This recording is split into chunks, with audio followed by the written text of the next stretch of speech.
सिद्धांत सौरसु तेनेची पंथे चालू जाता न पडे गुंथा कोठे काही निळा म्हणे ऐसे संत कृपावंत सुख सिंधू तेनेची पंथे चालू जाता न पडे गुंथा कोठे काही विठ्ठल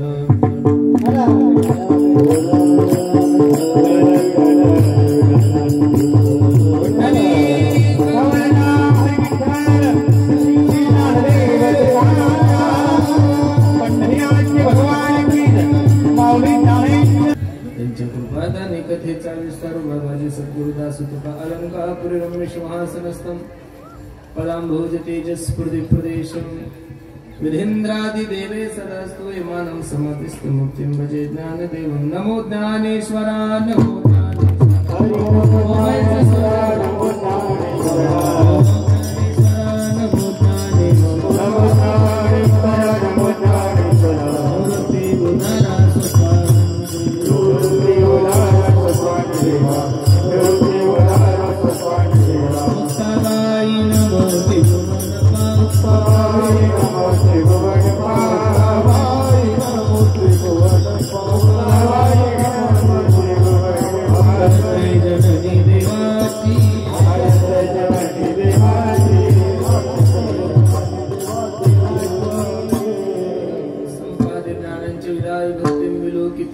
समाधि राजा वैराग्यवंतं सुविचारयुक्तं नमामि जोगं शिरसा गुरुन्तं नमो सद्गुरु तुकया ज्ञान दीपा नमो सद्गुरु सच्चिदानंद रूपा नमो सद्गुरु भक्त कल्याण मूर्ती नमो सद्गुरु भास्करा पूर्ण कीर्ती सेवे लागे सेवक झालो तुमच्या लागलो निज चरणा अहो स्वामी तुकया देवा यावरील करावा अवहेर मार्ग दावणी गेले आधी दयानिधी संतती तिनेची पंथे चालू जाता न पडे गुंथा कोठे काही प्रस्तुत प्राप्त प्रसंगी प्राप्त वेळी चिंतन रूपी सेवेसाठी निवडलेला अभंग जगद्गुरु जगन्मान्य देहूचे सुप्रसिद्ध सद्वैराग्याचे महानुभाषण ज्ञानेश्वर तुकोबर आहे यांचे कृपा पात्र शिष्य असणारे निळोबरे यांचा हा 4 चरणाचा अभंग असून ज्या साधकाला जीवनामध्ये कल्याण करून घ्यायचे ज्या साधकाला जीवनामध्ये शाश्वत सुखाची प्राप्ती करून घ्यायची त्या साधकांना भलत्या कोणाच्या मागे जाण्यापेक्षा पूर्वी साधू संत जो मार्ग दाखवून गेले त्या मार्गाचा अनुकरण केला असता निश्चित त्यांच्या जीवनामध्ये कल्याण होईल असं गोड मार्गदर्शनी अभंगामधून निळोबरे करतात विठ्ठल अभंगावर काही चिंतन करण्यापूर्वी अभंगाचा प्रतिपाद्य विषय तुम्हाला सर्व माय बापा समोर ठेवण्यापूर्वी थोडासा परिहार द्यायचा तो असा सालाबाद प्रमाणे चालू असला आपला हा अखंड हरिनाम सप्ताह तसं बेसालाबाद कारण 2 वर्ष गेले ना मदत करुणाचे चालू असला आपला हा अखंड हरिनाम सप्ताह तथा दुग्ध शतकायुग म्हणजे प्रभू रामचंद्राची रामकथा आणि त्यामधील ही 6व्या दिवसाची सेवा सर्व ग्रामस्थांच्या वतीने तथा दादांच्या वतीने माझ्याकडे आलेली काय किती दिवसाची 6व्या दिवशी का 5व्या दिवसाची सेवा सर्व ग्रामस्थांच्या वतीने माझ्याकडे आलेली खूप सुंदर नियोजन तुम्ही सर्व मंडळींनी केले द्यावे तेवढे धन्यवाद तुम्हाला सर्व मंडळीला आहे एक सांगू का महाराज मानवी देहाला आल्यानंतर माणसाच्या जीवनामध्ये 2 उत्सव झालेच पाहिजे एक तर मानवाच्या जीवनामध्ये देवाचा उत्सव झाला पाहिजे तर मानवाच्या जीवनामध्ये साधूचा उत्सव झाला पाहिजे मोबाईलचा सूर कमी कर आवाज कमी ठेव एकदम वाढू नको आवाज कशाचा कर कमी मोबाईलचा मोबाईल मधून कमी बस मानवी देहाला जन्माला आल्यानंतर माणसाच्या जीवनामध्ये 2 उत्सव झालेच पाहिजेत एक तर देवाचा उत्सव झाला पाहिजे तर माणसाचा उत्सव झाला पाहिजे माणसाने माणसाचा उत्सव साजरा करणं म्हणजे गाढवान शेत खाल्लं पाप ना पुण्य काहीच फायदा नाही मनुष्याने माणसाचा उत्सव साजरा केलाच नाही पाहिजे उत्सव देवाचा करायचा का करायचा जेने हा जीव दिला दान तयाचे करीन चिंतन जगत जीवन नारायण गायन गुण तयाचे मायबाप ज्या जगाच्या मालकाने तुम्हाला आणि मला या मृत्यू लोकांमध्ये जन्माला घातले ज्या जगाच्या मालकाने तुम्हाला यह लोकांमध्ये हे वावरण्यासाठी पाठवले या जगाच्या मालकाच्या उपकारातून ऋणी होण्यासाठी महाराज देवाचा उत्सव जीवनामध्ये केला पाहिजे आपण सर्व हिंदू मंडळी रामनवमी साजरी करतोय गोकुळाष्टमी साजरी करतोय वामन जयंती साजरी करतोय नरसिंह जयंती साजरी करतो जयंत्या साजऱ्या करणं जन्म उत्सव साजरा करणं हे तुमच्या आणि माझ्या हिंदू लोकांचं कर्तव्य नाहीये तुमच्या आणि माझ्या लोकांचा तो धर्म आहे महाराज काय तो धर्म आहे आणि माणसाच्या जीवनामध्ये नाही देवाचा उत्सव घडला तर चालतो पण साधूचा उत्सव तर जीवनामध्ये घडलाच पाहिजे कारण देवाचं एक वाक्य मैं संतन को दास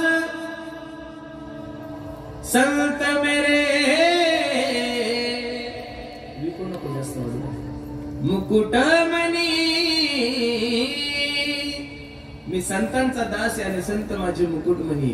आणि साधूचा उत्सव केल्यानंतर देवाला जेवढं बरं वाटतं तेवढं कोणालाच वाटत नाही. मला देव सारावे परदे संत पूजावे आरते. आपण सर्व मंडळी भाग्यवान आहोत दादा की प्रभू रामचंद्राचा सोहळा एवढ्या थाटामाटात आपण साजरा करतोय. गणेश बाबांच्या व शिव भुवनेश्वर महादेव मंदिर यांच्या वार्षिक हा महोत्सव आहे. आणि त्या महोत्सवानिमित्त आपण सर्व मंडळी इथे जमा झालेले आहोत. खूप गोड अभंग मी तुम्हा सर्व माय बापांच्या सेवेसाठी घेतलाय. अगदी थोड्या वेळामध्ये अभंगाची भूमिका मला तुम्हा सर्व मंडळी समोर ठेवायची.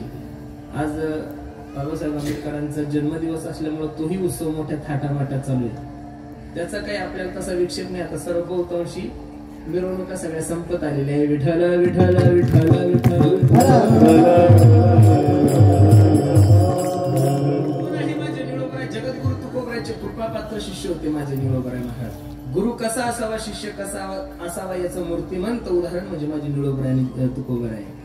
तसं या शास्त्रामध्ये गुरु शिष्याच्या 3 जोड्या महत्वाच्या मानलेल्या आहे. प्रामुख्याने लोक सांगतात तशा हजारो जोड्या आहे, पण तुमच्या आणि माझ्या परिचित ह्या 3 जोड्या मी तुमच्या समोर ठेवून राहील. पहिली जोडी मच्छिंद्रनाथ आणि गोरक्षनाथाची, दुसरी जोडी माझ्या निवृत्तीनाथाची आणि ज्ञानोबरायची, आणि तिसरी जोडी माझ्या निळोबरायची आणि तुकोबरायची. गुरु कसा असावा आणि शिष्य कसा असावा याचं मूर्तिमंत उदाहरण म्हणजे या 3 जोड्या. कीर्तन लक्ष देऊन ऐका.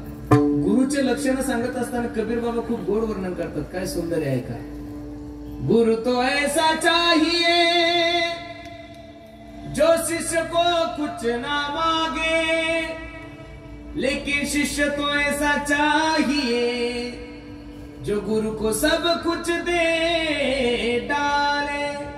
त्याला गुरु म्हणा की जो शिष्याच्या संपत्तीवर डोळा ठेवत नाहीये, आणि शिष्य त्याला म्हणा की तो सर्वस्व गुरुच्या चरणावर विलीन करतो.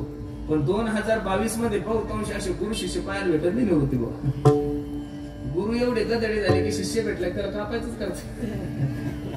मग असा गुरु असल्यानंतर शिष्य सुद्धा हा गुरु कधी मरल आणि कधी मी त्याच्या मठाचा मालक होईल अशी अपेक्षा करतात. खरं सांगू का, जो गुरु आपल्या शिष्याच्या संपत्तीवर डोळा ठेवतो आणि जो शिष्य आपल्या गुरुच्या मरणाची वाट पाहतो, तुकोबराय काय गोड वर्णन करतात. विठोबाची आन नरका जाती हो, विठोबाची आन नरका जाती, विठोबाची आन नरका जाती हो, विठोबाची आन नरका जाती.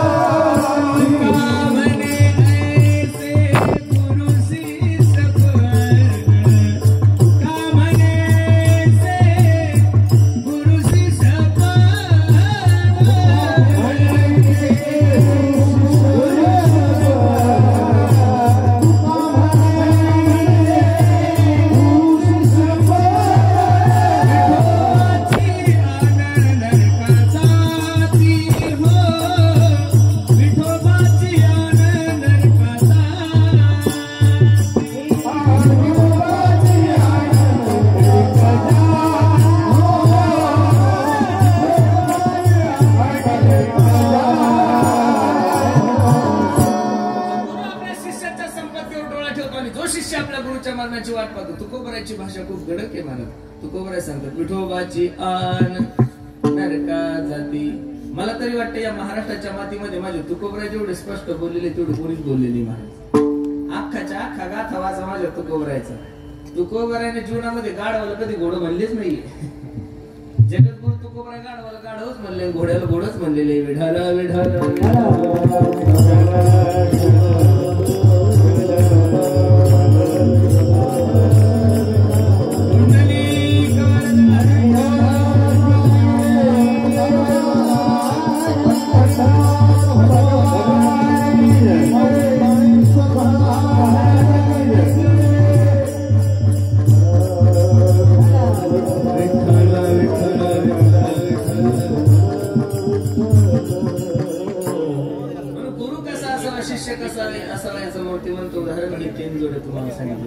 लक्ष द्या माझ्याकडे.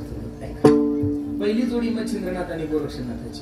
किती प्रेम असावं शिष्याचं गुरुवर आणि किती प्रेम असावं गुरुचं शिष्यावर. मच्छिंद्रनाथ गोरक्षनाथ एका रस्त्याने जात होते. लक्ष देऊन कीर्तन ऐका. खूप सुंदर चिंतन ठेवायचं मला तुमच्या समोर.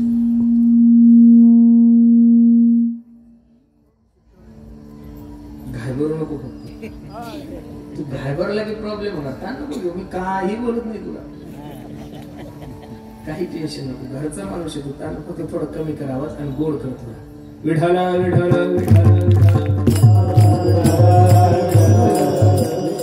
मच्छिंद्रनाथ गोरक्षनाथ रस्त्याने जात असताना एका मायमाऊलीच्या घरी सुंदर अशी वडी केलेली होती. त्या वड्याचा सुगंध मच्छिंद्रनाथाला आल्यानंतर मच्छिंद्रनाथ गोरक्षाला सांगतात, ए गोरक्षा, ए दादा, जी गुरुजी वडे खाण्याची इच्छा झाली रे, काळजी नका करू गुरुजी, चला ना तुम्ही आश्रमावर. मच्छिंद्रनाथ आणि गोरक्षनाथ आश्रमावर गेल्यानंतर गोरक्षनाथाने भिक्षाची झोळी घेतली, त्या मायमाऊलीच्या दारात गेली. माय अलक निरंजन भिक्षा दे. आता त्या मायमाऊलीला माहित होता हा बाबा दररोजच मधुकरीला येतो. तिनं ताटामध्ये कोरडा सीधा आणला. कोरडा सीधा पाहिल्यानंतर गोरक्षनाथ म्हणतात, माय आज कोरडा सीधा नको, तुमच्या घरी जे वडे केले त्यातले 2 वडे द्या. ही मायमाऊली एवढी काही पाहिजे तेवढी धार्मिक नव्हती. ती म्हणे तुझ्या गुरुला बरं चांगलं चांगलं खा वाटतं. तर बोलायला काय लोक काय म्हणतील काही सांगता येत नाही. 2018ला माझी नागपूरला भागवत कथा होती काका महाराज. आम्ही सगळेच महाराज लोक कथेला गेल्यानंतर त्या गावामध्ये एक मायमाऊली अशी होती ती बिचारी कधी सप्त्याला नाही, हरिपाठाला नाही, कीर्तनाला नाही. महाराज लोक पाहिले की तिला प्रॉब्लेम व्हायचा. त्याला आपल्या भाषेत पोट सोड उठायचा, पोट सोड. नेमकं आमचं दुर्भाग्य असं होतं की तिच्या घराशेजारीच आम्हाला जेवण होतं. आम्ही सकाळी सकाळी स्नान केलं, सगळे 5-6 जण चाललो. आता ती नेमकी दारात बसलेली, तर ती आमच्या ओळखीची नाही, आम्ही तिला पाहिलं नाही, तिनं कधी आम्हाला पाहिलं नाही. आमच्याकडे बघितलं, जोऱ्यात भांडे आदळले आणि जोऱ्यात म्हणली, माय बोकेल तर उठ आला. काय म्हणली? मी शेजारच्याच म्हणलं, का रे ही इथं कुत्र दिसत नाही, मांजर दिसत नाही. म्हणली कोणाला? आमचा तब्बलजी मला म्हणला, महाराज ते आपल्यालाच म्हणले, चाल पुढे तुला काय. त्या विचाराची ती मायमाऊली, नास्तिक मायमाऊली, तिला काय परमार्थाविषयी नाही. ती म्हणे, का रे तुझ्या गुरुजीला बरं चांगलं चांगलं खा वाटतं. गोरक्षनाथाने हात जोडले, माय आतापर्यंत माझ्या गुरुजीने माझ्यासाठी काहीच मागितलं नाही. पहिल्यांदा कुठेतरी 2 वडे मागितलेले, आणि मी जर 2 वडे माझ्या गुरुजीला देऊ नाही शकलो तर माझ्या शिष्यत्वाच्या नात्याला कलंक लागेल ग माय. गुरुविषयी असणारं प्रेम, गुरुविषयी असणारा जिव्हाळा पाहिल्यानंतर त्या मायमाऊलीने एक प्रश्न केला गोरक्षनाथाला, ए गोरक्षा, काय माय किती प्रेम करतोस रे तुझ्या गुरुजीवर? एका क्षणात गोरक्षनाथाने उत्तर दिलं, माय मी माझ्या गुरुजीसाठी प्राण द्यायला तयार, एवढं प्रेम करतो माझ्या गुरुजीवर. तिने क्षणाचाही न विचार करता सांगितलं, एवढं जर प्रेम तुझ्या गुरुजीवर करतो ना तर मला एक डोळा काढून दे, तेव्हाच मी वडे देते, तशी वडे देणारच नाही. क्षणाचाही न विचार करता डोळा काढला, बाईच्या हातात त्याला वडे घेऊन आश्रमात आले. एक हात डोळ्याला आहे, दुसऱ्या हातात वडे. मच्छिंद्रनाथाच्या समोर वडे ठेवल्यानंतर मच्छिंद्रनाथ वडे खात आहेत. गोरक्षनाथाच्या डोळ्याला हात पाहिल्यानंतर गोरक्षनाथाला प्रश्न केला, ए गोरक्षा, ए दादा, अरे काय झालं डोळ्याला? काही नाही गुरुजी, रस्त्याने येत असताना थोडी काठी लागली, त्याच्यामुळे वेदना होत आहेत. परत विचारलं, गोरक्षा खरं सांग ना, काय झालंय डोळ्याला? काही नाही झालं गुरुजी, रस्त्याने येत असताना काठी लागली, पण रक्त दिसल्यानंतर मच्छिंद्रनाथ घाबरले. खरं सांग काय झालंय? डोळ्याचा हात काढला तर डोळा दिसत नव्हता. वाईट वाटलं मच्छिंद्रनाथाला, ए बेड्या काय झालं डोळ्याला? काही नाही गुरुजी, मी ज्या मायमाऊलीकडे वडे आणण्यासाठी गेलो त्या मायमाऊलीने मला प्रश्न केला, किती प्रेम करतोस तुझ्या गुरुजीवर? मी सांगितलं, मी माझ्या गुरुजीसाठी प्राण द्यायला तयार आहे. गुरुजी तिने मला डोळा काढून मागितला, मी डोळा त्याला वडे घेऊन आलो.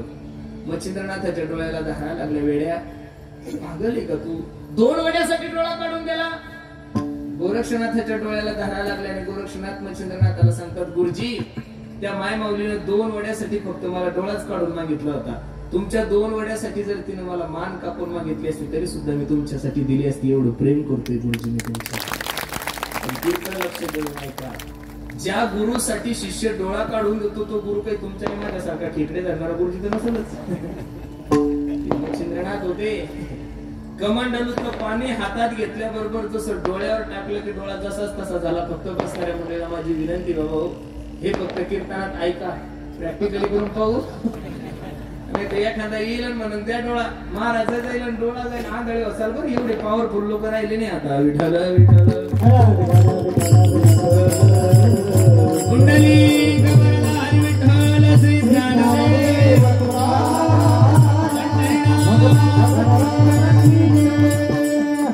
पहिली जोडी मच्छिंद्रनाथ आणि गोरक्षनाथाची, दुसरी जोडी माझ्या ज्ञानोबरायची आणि निवृत्तीनाथाची. ज्ञानोबराय सुद्धा निवृत्तीनाथ ज्ञानोबरायचं वर्णन करत असताना सांगतात की गुरु शिष्य पण सिद्धी नेले. आतापर्यंत या विश्वामध्ये तुम्ही असे हजारो उदाहरण ऐकले की गुरु चाललाय आणि शिष्य रडतोय. पण मला तरी असं वाटतं या विश्वातलं पहिलं उदाहरण आहे की शिष्य जातोय आणि गुरु रडतोय, ती निवृत्तीनाथ आणि ज्ञानोबरायचं. आणि तिसरी जोडी माझ्या तुकोबरायची आणि निळोबरायची. माझ्या सद्गुरूने मला भेट द्यावी, माझ्या गुरुजीने माझ्यावर प्रेम करा, माझ्या गुरुजीने माझ्या मस्तकावर हात ठेवावं. याच्यासाठी 42 दिवसाचं अन्न पान त्याग केला आणि देवाचं चिंतन चालू आहे. तुकाराम तुकाराम तुकाराम तुकाराम. तुकोबराय तर आलेच नाही, पण पांडुरंग परमात्मा विठ्ठल उतरला निळोबरायच्या दारात. निळोबराय सांगतो, हो निळोबराया, 42 दिवस झाले अन्न पाण्याचा त्याग केला, काही बरं वाईट झालं तर कसं व्हायचं? निळोबराने डोळे उघडले, जगाच्या मालकाकडे पाहिल्याने सांगितलं, येथे तू जलागी बोलाविले कोणी, प्रार्थना वाचोनी आलासी का, प्रार्थना वाचोनी आलासी.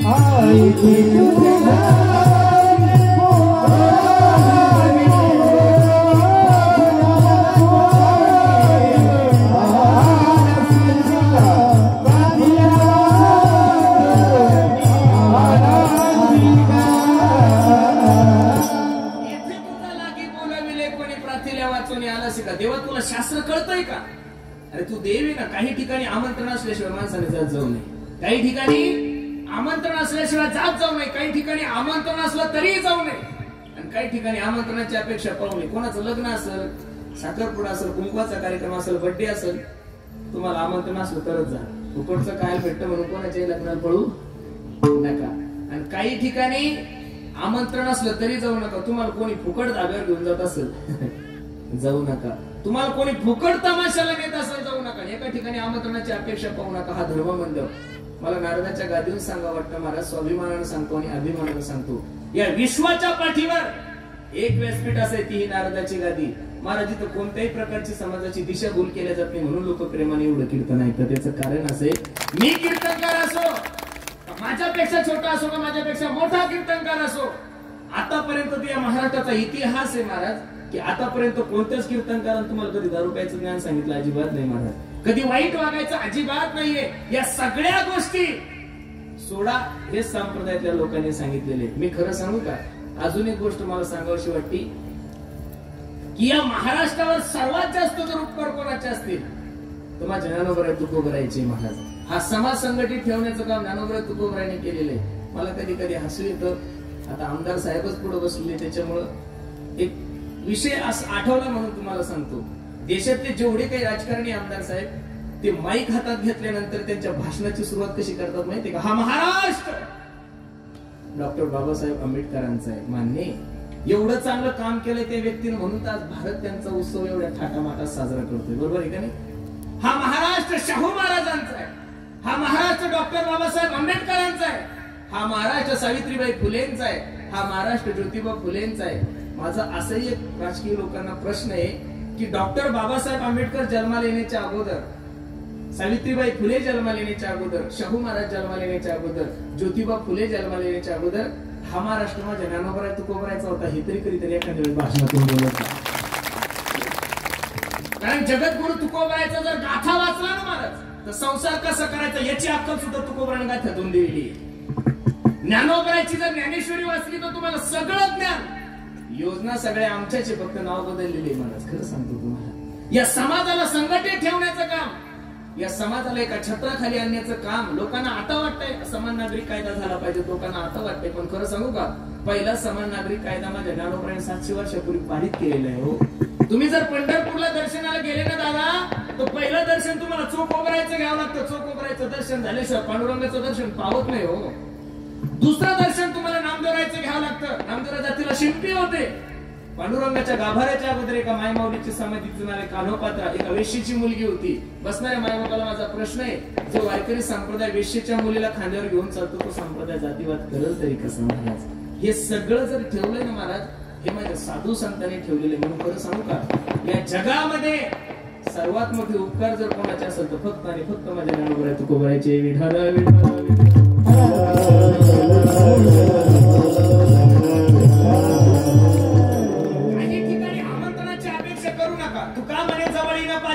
जावे संत चरण भावेरी गावा. इथं या, इथं आल्यानंतर तुमच्या जीवनाला काहीतरी ऊर्जा मिळणार आहे, तुमच्या जीवनाला काहीतरी योग्य मार्गदर्शन मिळणार आहे. काही ठिकाणी आमंत्रण असल्याशिवाय जाऊ नये. घरचं का लग्न असेल पण तुम्हाला मान पाहिजेतच ना. मान नसल्या तर या बाया फुगून बसतात. मला मान पाहिजे. आमंत्रणाशिवाय जाऊ नये. आमंत्रण नसताना सती आई साहेब दक्ष प्रजापतीच्या यज्ञामध्ये गेलेले आहे. भागवतामध्ये खूप गोड प्रसंग आहे. दक्ष प्रजापतीने यज्ञ ठेवला, सर्वांना आमंत्रण दिले, पण स्वतःच्या जवायला म्हणजे भगवान शंकराला आमंत्रण दिले नाही. कैलासामधून विमानं जात होती आणि सती आई साहेब विमानं पाहत असताना मालकाला सांगतात, मालक चला माझ्या बापानं खूप मोठा कार्यक्रम ठेवलाय. भगवान शंकर सांगतात, अगं वेडे मी एकूण ताई जवळ ग, मला साधा फोन सुद्धा नाही, बिना आमंत्रणाचं कसं जायचं. चला ना मालक. खूप प्रयत्न केले पण भगवान शंकर म्हणले, तुझ्या वडिलांनी जो कार्यक्रम ठेवलाय तो माझा अपमान व्हावा यासाठी ठेवलाय आणि आपलं जाणं तिथं योग्य नाहीये. रडायला लागले आणि रडता रडता आपल्या नवऱ्याला सांगायला, मालक बापाच्या घरी जाण्यासाठी पोरीला आमंत्रणाची काय गरज आहे. भगवान शंकराला कळालं ही जात ऐकणार. नंदीला सांगितलं, नंदी ए नंदी, जी मालक कपाटामध्ये जेवढ्या काही साड्या तेवढ्या पॅकिंग कर, आता ही घरी गेली की परत येणार. आमंत्रण असताना दक्ष प्रजापतीच्या यज्ञामध्ये गेली. सर्वांना स्थान पाहिजे, स्वतःच्या नवऱ्याला स्थान दिसलं नाही. यज्ञ कुंडामध्ये उडी मारून आपला देह संपवला. म्हणून आमंत्रण नसताना कुठेही जायचं नाही.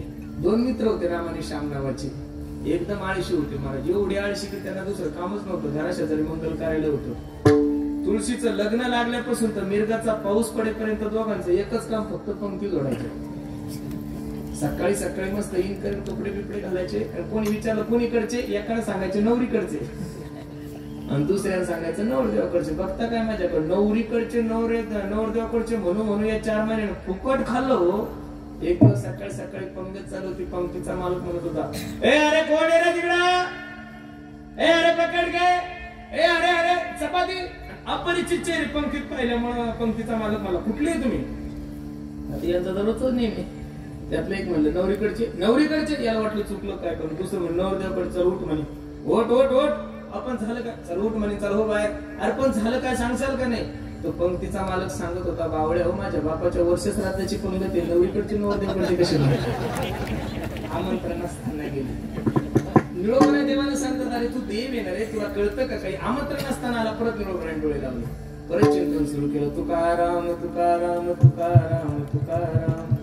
परत निळोबरायची दया आली देवाला. हो निळोबराय, 42 दिवस झाले अन्न पाण्याचा त्याग कराय. निळोबराय काही बरं वाईट झालं तर लोक मला काय म्हणतील, डोळे उघडा ना.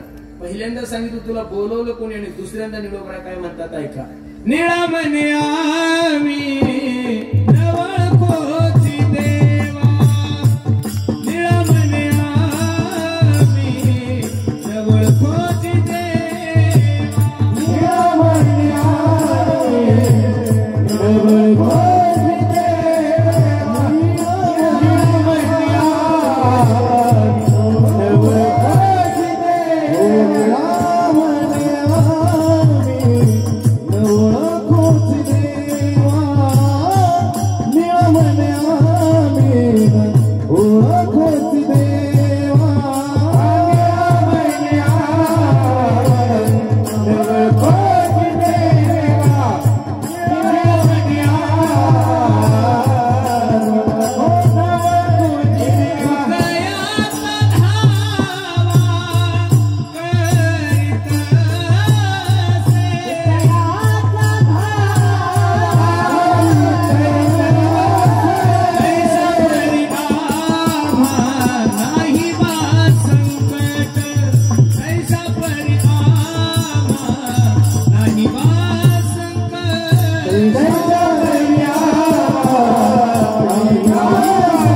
जगाचा मालक दारात सांगितलं, जा तुला ओळखत नाही. किती अपमान झाला असं तो. देशाच्या पंतप्रधान तुमच्या दारात येऊन तुम्ही म्हणायचं कोण आहे तुम्ही. जीव दिला तो बाबा. जगाचा मालक आहे आणि जगाच्या मालकाकडे पाहून निळोबराय सांगत आहे कोण आहे तू, तुला जाच ओळखत नाही. यत्किंचित माझ्या पांडुरंगाचा स्वाभिमान जागृत झाला आणि पांडुरंग परमात्मा निळोबराय म्हणतात, हो निळोबराय कोणाला बोलताय जरा तोंड सांभाळून बोला. मी देव आहे, मी बोलविल्या वे तू बोले, मी चालविल्या सूर्य चाले, मी हलविल्या प्राणो हले जो जगात जायचा. निळोबराया या वृक्षाचं पान सुद्धा माझ्या सत्तेशिवाय हलत नाही हो. सूर्याला सुद्धा प्रकाश माझ्यामुळे मिळतोय. शेष महेश गणेश दिनेश सुरेश हो जाई निरंतर द्याई. जे रात्रंदिवस माझं चिंतन करतात निळोबाई, त्यांच्या स्वप्नात नाही अर्धा तास झालं तुमच्या पुढे उभं काहीतरी बोलावं. बसलेल्या मंडळींना माझा प्रश्न आहे, या जगातली सगळ्यात मोठी व्यक्ती देव आहे आणि देवाला दारात उभं करण्याची ताकद माझ्या निळोबारामध्ये महाराज.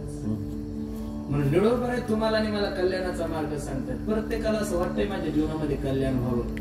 आपण हरिपाठ करतोय, हनुमान चालीसा म्हणतोय, दररोज मारुतीरायाचं दर्शन करतोय, एवढा मोठा सप्ताह करतोय. हे सगळे जे कुटाने चालले आपले, हे जेवढे जे काही प्रयत्न चालले ते कल्याणासाठी चालू आहे. मग एवढं काही करून ज्या अर्थी तुमच्या आणि माझ्या जीवनामध्ये कल्याण होत नाही त्या अर्थी समजून चाला आपला मार्ग चुकलेला आहे. आणि अशा मार्ग चुकलेल्या साधकाला निळोबाराचे मार्गदर्शन करतात ते अभंगाचं पहिलं चरण. मार्ग दावणी गेले आधी, मार्ग दावणी गेले आधी, मार्ग दावणी गेले आधी, मार्ग दावणी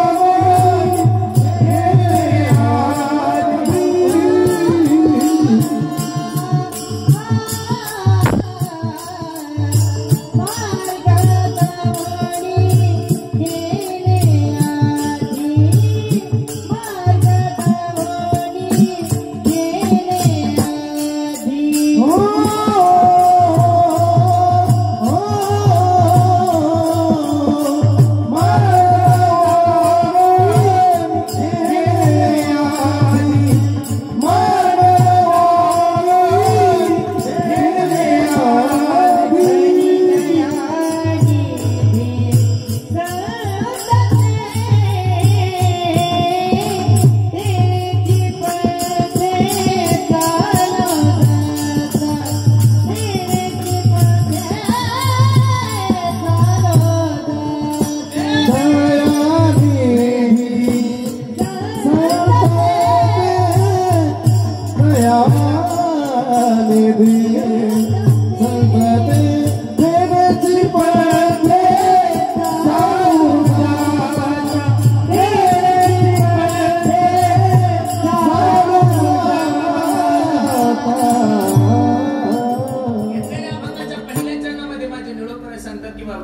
पूर्वी साधू संत जो मार्ग दाखवून गेले त्या मार्गाचा अनुकरण केला असता निश्चित तुमच्या जीवनामध्ये कल्याण होईल. अभंगात प्रवेश करण्यापूर्वी दोन शंका तुम्हाला सर्व मायबाप समोर निर्माण करतो. पहिली शंका आहे कोणता मार्ग आणि कोण दाखवून गेले. बरोबर आहे का नाही. मार्गाचा जर विचार करायला गेलो तर अनेक प्रकारचे मार्ग आहेत. ज्ञान मार्ग, योग मार्ग, कर्म मार्ग आहे. आपल्यासारख्या विलासी लोकांना या मार्गाचं अनुकरण करणं कसं शक्य होईल. अरे लोक 2 तास कीर्तनाला येतात तर त्यांच्या तोंडात तंबाखूचा त्याग होत नाही. शास्त्र सांगतंय काम सोडा, क्रोध सोडा, लोभ सोडा. साधे साधे व्यसन जर तुमच्या आणि माझ्या जीवनातून सुटत नाही तर काम क्रोधाधिक विकारावर तुम्ही आम्ही काय विजय मिळवणार आहे. मग काय करू नका. गवळणीने घर सोडलेलं नाहीये, स्वधर्माचा त्यागही केला नाहीये, तरी गवळणी भगवंताला प्राप्त करू शकले. याचं कारण असं आहे, गवळणी घरामध्ये जरी राहत होते तरी मनामध्ये भगवंताला ठेवत होते. आता हरी बाहेर हरी, हरी नाही घरी. दही दूध तूप घेऊन ज्यावेळेस मथुरेला जायच्या डोक्यावर असायचं दही दूध तूप आणि मनात भगवंता गोविंद घ्या कोणी दामोदर घ्या, गोविंद घ्या कोणी दामोदर घ्या, गोविंद घ्या कोणी दामोदर घ्या, गोविंद घ्या कोणी दामोदर घ्या. हसती मथुरे जागे,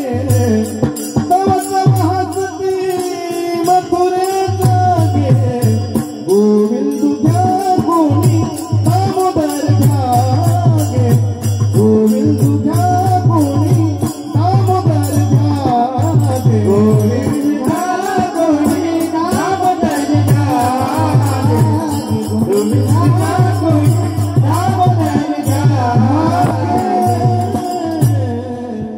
उद्या सकाळी तुम्ही सकाळी 8 वाजता उठल्या माय मावल्यानं तुमच्या गावामध्ये जर एखादी बाई वांगे विकण्यासाठी आली, बटाटे विकण्यासाठी आली, तिच्या डोक्यावर वांगे बटाटे तिने जर सुरू केलं, पांडुरंग घ्या कोणी विठ्ठल घ्या गे, तुम्ही बसणाऱ्या माया काय विचार करसाल, नक्की बाईच्या गोळ्या संपल्या. हिला नक्की डॉक्टर दाखवावं लागतं, केळकर दाखवलं नाही.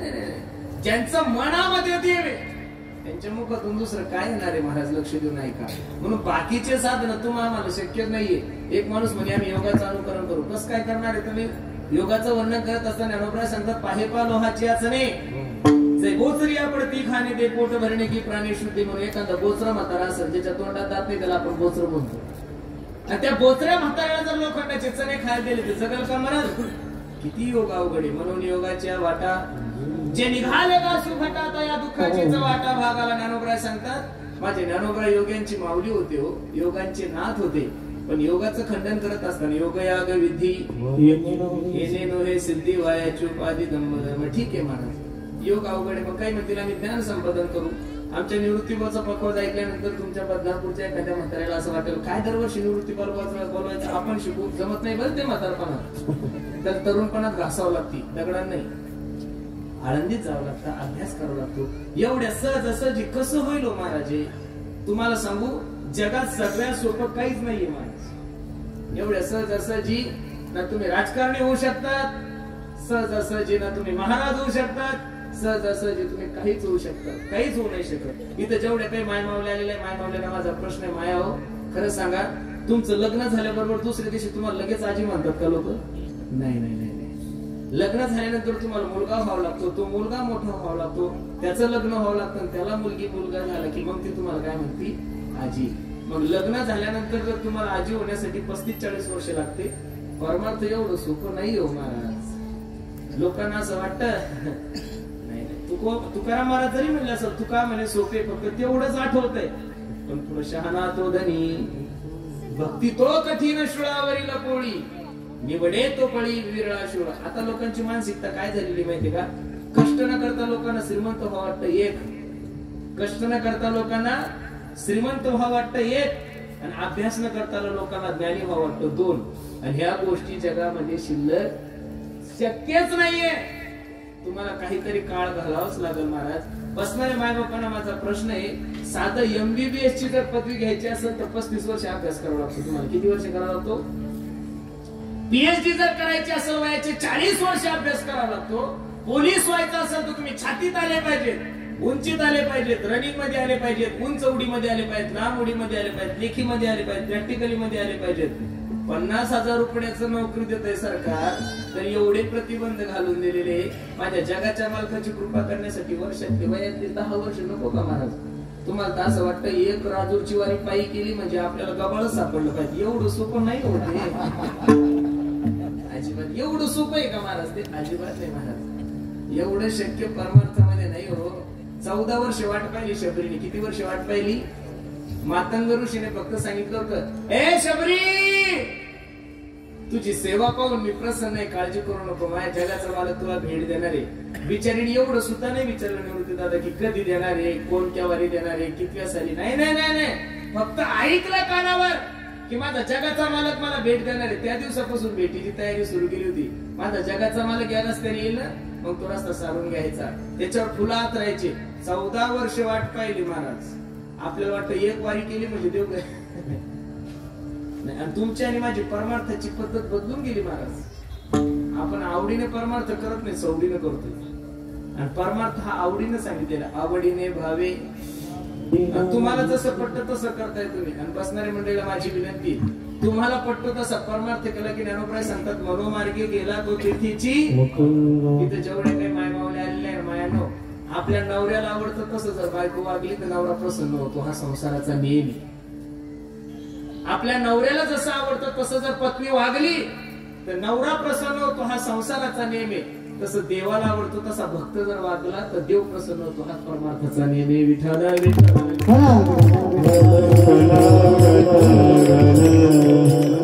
संपादन करण्यासाठी वयाची मर्यादा आहे. प्रथम नार्जिते विद्या, द्वितीय नार्जिते धन, तृतीय नार्जिते पुण्यम, चतुर्थम किम करिष्ये. सुभाषितकार सांगतात, पहिले 25 वर्ष माणसाला इंजिनियर व्हायचं, डॉक्टर व्हायचं, कलेक्टर काय व्हायचं, ते आमदार व्हायचं, खासदार. पहिले 25 वर्ष ठरवून घ्या, अभ्यास करा आणि त्यानुसार मार्गानुकरण करा.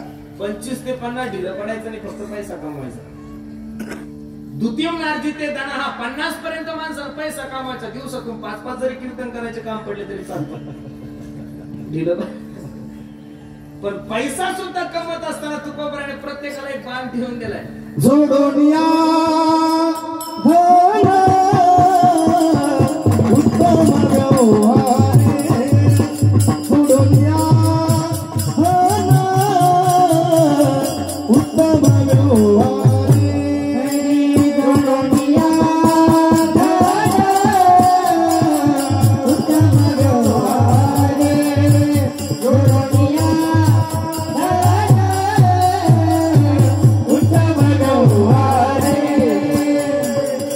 उदास विचारे वेच करी उदास विचारे वेच करी उत्तमाची गती तो एक पावेला उत्तमाची गती तो एक पावेला उत्तमाची गती तो एक पावेला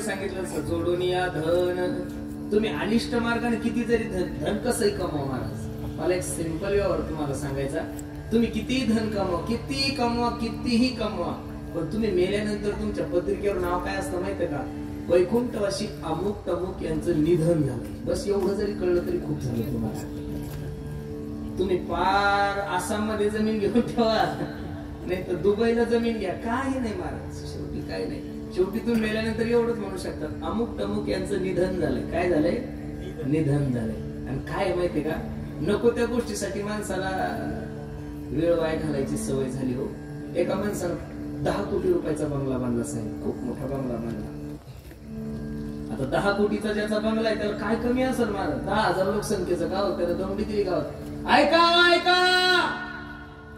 मी 10 कोटीचा बंगला बांधलाय प्रत्येकाने जेवायला यायचं चुलबंद आमंत्रण आहे जेवायला आमरस होता महाराज आजच्यासारखा एवढं सुंदर जेवण त्या गावामध्ये एक साधू राहत होता आणि ब्रह्मचारी साधू तो कडक होता एवढा कडक होता तो महात्मा की त्याच्या आश्रमाजवळ कुत्र जात नव्हतं माणसं काय जातील एवढं कडक होतं आणि साधू लोक कडकच असतात महाराज आता हे महात्मा गेला त्यांच्याकडे बाबा मी 10 कोटीचा बंगला बांधला महाराज म्हणे उठ तू साधू त्याला काय करत त्यांच्या जीवनामध्ये फक्त एक लंगूट आणि लुंगी सोडून तिसरं वस्त्र त्या माणसाने तरी जीवनामध्ये घेतलं नाही त्याला तुमच्या 10 कोटीच्या बंगले बाबा 10,000 लोक जेवून गेले मला समाधान नाही फक्त तुम्ही तुमचे चरण माझ्या घराला लावा तो म्हणला अरे मी माझ्या सर्वस्वाचा त्याग केलाय माझ्या आई बापाचा त्याग केलाय नाव बदललंय एका छोट्याशा कुटियामध्ये राहतो सकाळी मधुकरी आणतो तीच संध्याकाळी खातो तिसरं वस्त्र नाही रे माझ्या अंगावर एवढा त्याग करतो शरीर क्रूश केलाय माझ्या देवासाठी तुझा बंगला पाहून मला काय समाधान होणार आहे ज्या माणसाला बोलत होता त्या माणसाच्या डोळ्याला धारायला लागलं तो म्हणे बाबा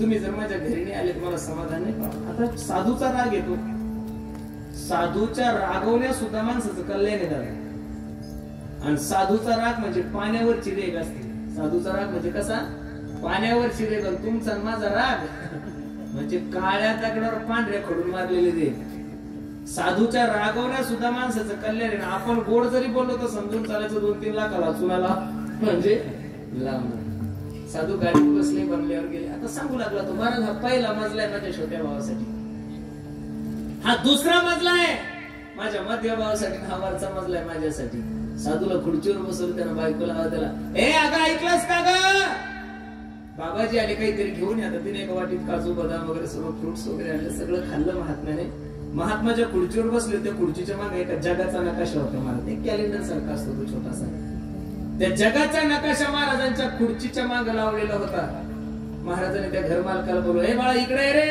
म्हणे काय हे काय म्हणे पाठीमागे लावले म्हणे बाबा हा जगाचा नकाशा आहे म्हणे या जगाच्या नकाशामध्ये आपला भारत कुठं दिसतोय रे तो म्हणे महाराज जगाच्या नकाशामध्ये भारत काय दिसणार उगा छोटासा दिसतोय म्हणे आणि त्या भारतामध्ये आपला महाराष्ट्र कुठे आहे रे आता महाराष्ट्र कुठे केवढा दिसणार म्हणे महाराज उगा छोटासा दिसतंय त्या जगाच्या नकाशावर आणि त्याच्यामध्ये आपला मराठवाडा रे महाराष्ट्रात मराठवाडा कुठे म्हणजे महाराज महाराष्ट्रात मराठवाडा उभा एकदम कणभर दिसतोय त्याच्यामध्ये आपला जालना जिल्ह्याचा तर विचारच घेऊ नका बदनापूर तालुका रे बदनापूर तालुका तर 400 दुर्बीण लावा लागतील म्हणजे तेव्हा दिसला तर दिसला आणि त्या बदनापूर मध्ये तुझा बंगला यानं हात जोडले म्हणजे महाराज खरं सांगू का या जगाच्या नकाशावर माझा बंगला दिसतच नाही साधू हसायला लागले त्या वेड्यानं सांगितलं वेड्या जी गोष्ट जगाच्या नकाशावर दिसत नाही ती बांधण्यासाठी वयाचे 50 वर्ष खर्च केले तू किती वर्ष खर्च केले 50 वर्ष म्हणून बसणाऱ्या मंडळीला माझी विनंती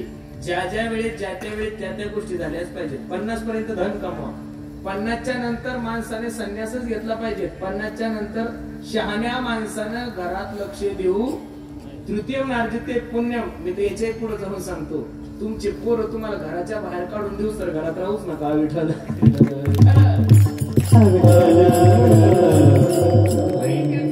दशरथाचा एक केस पांढरा झाल्यानंतर दशरथाने प्रभू रामचंद्राला रामगादी दिली. आपलं टक्कल पडलं तरी घर सोडत नाही आपण.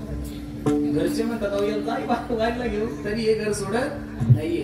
आणि या 3 अवस्थेमध्ये जर या 3 गोष्टी नाही घडल्या तर चतुर्थम किम करिष्यसि म्हणजे ज्ञानही अवघड आहे, योगही अवघड आहे, कर्मकांडही अवघड आहे. मग मानाच्या कलियुगामध्ये सोपं काय लक्ष देऊ नाही का. यत् फलम नास्ति तपसा योगीने समाधिनः तत्फलम लभ्यते सम्यक् कलौता हरि कीर्तनात. या कलियुगामध्ये सोपं साधन भगवंताचं चिंतन मला सांगतात. कलियुग केवल नाम आधारा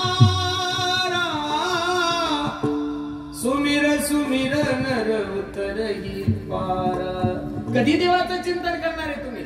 अगदी थोडा आयुष्य तुम्हाला आणि मला. अल्पायुष्य मानव देह शतकरीले ते अर्धरात्र खाय मध्ये बालत्व पीडा रोग क्षय काय भजनाशी उरले ते पाहिजे का. पहिलं तर 100 वर्षाचा आयुष्य तुम्हाला मला किती दादा. 100 मधले 50 तो झोपीतच गेले, खाली किती राहिले. 50 मध्ये 10 वर्ष बालपणात गेले, खाली किती राहिले. 40 मध्ये 20 वर्ष शिक्षणात गेले, खाली किती राहिले. शिक्षण झालं, नोकऱ्याने, त्याच्यामुळे 5 वर्ष कोणी पुरीच दे, 5 वर्ष पुरी पाण्यातच गेली. प्रत्येक गावात 400 पोरं पडू नये महाराज. उपकार आहे आपले की आपण कोरोनाच्या काळामध्ये सापडलो नाही. हे 10-12 नाही तर कीर्तन बंधन द्वात्रावर मानल्यावर आपल्याला संन्यासच घेणं होता. आपण मागच्या फळीत सुटलो, बरं झालं तेवढं तरी देवाचे उपकार आहे. 15 वर्ष राहिले तुमच्याकडे. त्या 15 वर्षात 3 वर्ष कोरोनात गेले, खाली किती राहिले. आता 12 वर्षात तुम्ही काय काय करणार आहे. घर बांधणार आहे, बंगला करणार आहे, काही नाही महाराज. आणि अगदी थोडा आयुष्य. एक काळाला काळाचे तोंडी घातली लोणीयाची उंडी माशी पाख पाकरीत वयसरे केव्हाही जाऊ शकतो. म्हणून बसणाऱ्या मंडळीला माझी विनंती, सोपं साधने भगवंताचं चिंतन मला सांगतात. कलियुगा माझी करावे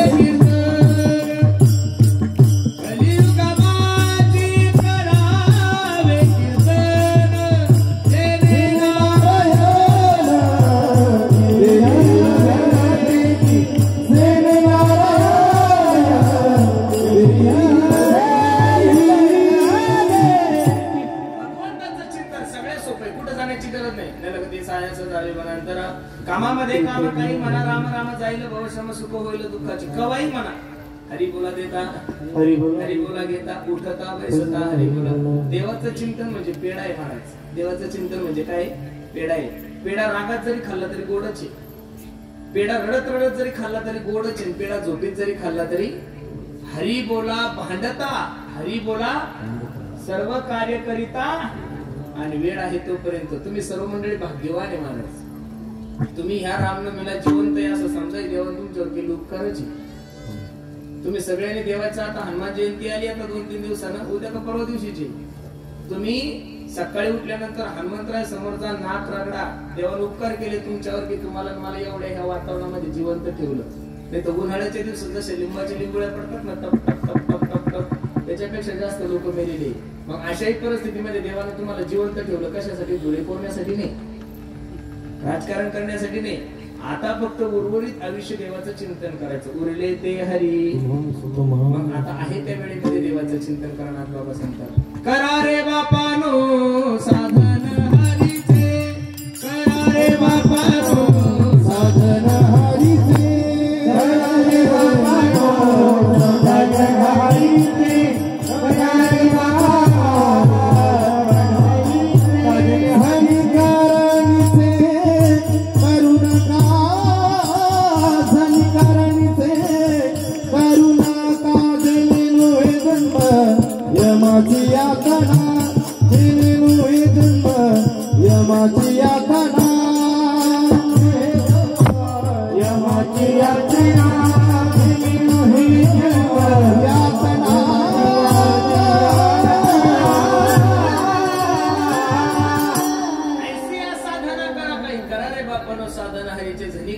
करू नका. प्रत्येक गोष्टीसाठी वेळ आहे महाराज. आणि सांगू का महाराज तुम्हाला, एक लक्ष देऊन कीर्तन ऐका माझं. थोडं लक्ष द्या, ऐका. जीवनामध्ये बाकीसाठी नाही वेळ देता आला तरी चालेल, पण माझ्या देवासाठी वेळ द्या. कारण तुम्ही जर त्याच्यासाठी वेळ द्याल तर तो तुमच्यासाठी नक्कीच वेळ देईल. बरं महाराज, काही नाही. तुम्ही कितीही काही श्रीमंत असू द्या, कितीही मोठं पद असू द्या, काही असू द्या, लगेच विसरतात महाराज लोक. तुम्ही किती जरी चांगलं काम केलं, खरं सांगा आता आम्ही किती चांगलं कीर्तन केलं, निवृत्तीवर तुम्ही किती चांगला पखवाज वाजला, तुम्ही किती चांगलं गायन केलं, तर भारतरत्न पुरस्कार भेटेल का आपल्याला? नाही भेटू शकत महाराज. ज्या मायमाऊलीला भारतरत्न पुरस्कार होता, जिनं 50,000 गाणे गायले होते, आपल्याला 4 चाल सोडले तर 5वी चाल येत नाही महाराज. तिनं 50,000 गाणे प्रत्येक वेगळ्या वेगळ्या रागात गायलेले, प्रत्येक भाषेत गायलेले. त्या मायमाऊलीचं नाव लता मंगेशकर. काय जगा भारतानं तिला भारतरत्न पुरस्कार दिला. फक्त एवढंच तुम्हाला सांगायचं, ती मायमाऊली गेल्यानंतर सुद्धा ती एकच दिवस फक्त लोकांचं स्टेटस होतं. एवढं जरी तुम्हाला कळलं तरी खूप झालं. आपलं स्टेटसच काय महाराज? आपल्याला बायको लवकर चहा करून देत नाही, हे स्टेटस आहे आपलं. आपलं वजनच काय म्हणून विचार नका करू. लोक तुम्ही असं एकंदरीत जपूच नका की तुमच्या वाचून काही चाललं, अजिबात नाही. हे भ्रम काढून टाका. तुम्ही एवढे हुशार लोक, तुम्ही 2 वर्ष बिना देवाचे जगले तर माणसाचे अवकात काय महाराज? 2 वर्ष बिना वारीचे जगले तुम्ही, 2 वर्ष बिना मंदिराचे जगले, 2 वर्ष बिना टाळाचे जगले, 2 वर्ष बिना कीर्तनाचे जगले. 2 वर्ष जर मनुष्य बिना देवाचं जगू शकतो तर माणूस काहीच नाही महाराज. तुमच्या वाचून या जगात काहीच राहिलं नाही. मी आता या क्षणाला लगेच जरी मेलो तरी काळजी करू नका. राहिलेलं कीर्तन कोणीतरी यातलं उभं राहून पूर्ण करू शकतो महाराज. काय राहिलं? हे पूर्वीचे म्हातारे म्हणायचे इंदिरा गांधी गेल्या, भारताचं काय होईल? काय झालं? इंदिरा गांधी गेली तर सोनिया आलीच ना का? भारत बंद पडला का? नाही नाही नाही. सोनिया गांधी गेली, मोदी साहेब आले, उद्या तेही गेले तर कोणीतरी येणार आहे. ज्याच्यात नित्य बदल होतो, जिथं कोणा वाचून काही राहत नाही, त्याला जग म्हणतात. एखादा माणसाचा ऍक्सिडेंट झाला ना आणि त्याच्या पीएम ला जर 4 तास वेळ असला तर पाहुणे मंडळी काय म्हणतात? पहिलं बेसन भाकर खाऊन घ्या, मग बोंबलो. तशी बोंबलत गेली लोक. हा जगाचा नियम आहे. तुमच्या वाचून काहीच राहत नाहीये. म्हणून बसणाऱ्या मंडळीने फक्त आहे त्या वेळेमध्ये देवाचं चिंतन करा. आमचे गुरुजी आम्हाला नेहमी एक वाक्य सांगतात, पुरुषोत्तम, जीवनामध्ये किती जरी पाप केलं तर देव माफ करू शकतो, पण आहे त्या वेळेत जर देवाचं चिंतन नाही केलं तर देव कधीच माफ करणार नाही महाराज. तुम्ही काय पाप करून करणार आहे? वाल्या पळा इतकं पाप करणार आहे का? त्याने इतके माणसं मारले होते की माणूस मेला की दगड उचलायचा राज टाकायचा, असे 7 राज घडले होते. एवढे माणसं मारू शकतात? अजिबात नाही. वे विचार तरी करून काय वे विचार करणार महाराज आपण? आज्या मेळ्यानं वेश्ये सोबत लग्न केलं होतं, तिच्यापासून 9 मुलं झाली होती. एवढा मी विचार आपल्या बापाकडून बी शक्य नाहीये. तरी सुद्धा या लोकांचा उद्धार झाला. यांनी फक्त एवढंच केलं, देवाचं चिंतन केलं. आणि ते देवाचं चिंतन करण्यासाठी तुम्हाला कुठंच जाण्याची गरज नाही. सर्व साधू संतांनी तुमच्या घरी आणून दिले महाराज. करा रे बापानो, विठ्ठल विठ्ठल म्हणा वेळोवेळा. हा सुख सोहळा देवाचं चिंतन करण्यासाठी तुकोबऱ्यासारख्या महात्म्याने आपल्या पाया पडावं. विनबी तो सकळ जना कर जोडून थोर लहान दान तुले द्या माझं दिना म्हणे तुके या बंधू राम म्हणा. बाकी काहीच अपेक्षा नव्हती माझ्या तुकोबऱ्याची. राम राम स्मरा,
लक्ष लावून राहा गोविंदिगा. म्हणून सर्वात सोपा जो मार्ग आहे तो भक्ती मार्ग आहे. भक्ती पंत बघू सोपा. मग मार्ग दाखवला कोणता? भक्ती. आणि दाखवला कोणी? निवृत्ती ज्ञानदेव सोपान मुक्ताबाई एकनाथ नामदेव. खरं सांगू का महाराज, मी बसणाऱ्या सर्व मंडळीला विनंती करेन, लोक आम्हाला कधी कधी बोलतात, मी तर एका वाक्यात सांगतो, ज्ञानोबराय तुकोबराय सोडून तुम्ही लोकांना दुसऱ्याला साधू म्हणलंच नाही पाहिजेत महाराज. मी तर याच्याही पुढे जाऊन सांगतो, ज्ञानोबराय तुकोबराय सोडून तुम्ही दुसऱ्याला महाराज सुद्धा म्हणू नका महाराज. तुम्ही ज्ञानोबराय तुकोबराय विश्वास ठेवा, तुमच्या जीवनात कधीच फजिती होणार नाही. तुम्ही कोणत्याही वचनादी लागता त्यांना काही कुठाने गेले लोक म्हणतात महाराज आता बुवा लोक बिघडले. बुवा लोक बिघडतच नाही, तुम्ही बिघडलेल्या बुवा लोकांच्या नादी लागले. बुवा लोक कशी बिघडतील? तुम्ही ज्ञानोबराय तुकोबराय सोडून दुसऱ्याला साधू म्हणता कशाला? या महाराष्ट्रात 2च महाराज आहेत, ज्ञानेश्वर महाराज आणि तुकाराम महाराज. आम्हाला तुम्ही महाराज म्हणू नका, आम्हाला डायरेक्ट बुवा म्हणा. बुवा पुरुषोत्तम बुवा. दादा महाराज म्हणूच नका, बुवा म्हणा. निवृत्ती बुवाच म्हणा ना. बुवाच शब्द आहे. आमच्या जोग महाराज संस्थेमध्ये अजून सुद्धा मोठे बुवा, पुरेकर बुवा, विष्णू बुवा जोगच म्हणत होते. विष्णू बाबा म्हणत नव्हते. विष्णू बाबा ही परंपरा आहे. वैद्य बाबा जिवंत असताना त्यांना त्यांच्या समोर कोणी महाराज बोलायला आवडत नव्हतं. ते फक्त ज्ञानेश्वर महाराजांना महाराज आणि तुकाराम महाराजांना महाराज म्हणतात. म्हणून खरं सांगू का, जीवनामध्ये दोन गोष्टी खूप महत्वाच्या, एक पंथ आणि दुसरा मार्ग. आता काय झालंय, पंथालाही उत आलाय आणि संतांचा तर विचारच करू नका. संतांच्या नावाखाली जंतच लय झाले महाराज. लोकांची मानसिकता अशी झाली, ज्याची सगळ्यात मोठी दाढी तो सगळ्यात मोठा बाबा, ज्याची सगळ्यात मोठी गाडी तो सगळ्यात मोठा बाबा. तुम्ही चेक करून पहा युट्यूब, जेवढे दाढीवाले आत आहे तेवढे बिना दाढीवाले अजिबात नाही. दाढीन गाडीन हे बुवाबाजीचे लक्षणच नाही. त्याची संत ज्यांचा हे नेनती काही ताना टोना नामस्मरणा वाचून या संत तोची जाना जगी दया क्षमा त्याची अंगी. म्हणून जीवनामध्ये ज्ञानोबराय तुकोबरायच्या पंथाने गेले, त्या पंथाचं अनुकरण जर तुम्ही केलं तर कोणत्याही प्रकारचं तुम्हाला अडचण निर्माण होणार. देवीची पदे चालू जाता, देवीची पदे चालू जाता, देवीची पदे चालू जाता, देवीची पदे चालू जाता, देवीची पदे चालू जाता, देवीची पदे चालू जाता, देवीची पदे चालू जाता, देवीची पदे चालू जाता. न पडे गुंता कोठे काही, न पडे गुंता कोठे काही, देवीची पंथे चालू जाता, देवीची पंथे चालू जाता. पडे गुंता कोठे, पडे गुंता कोठे काही, देवीची पंथे चालू जाता, देवीची पंथे चालू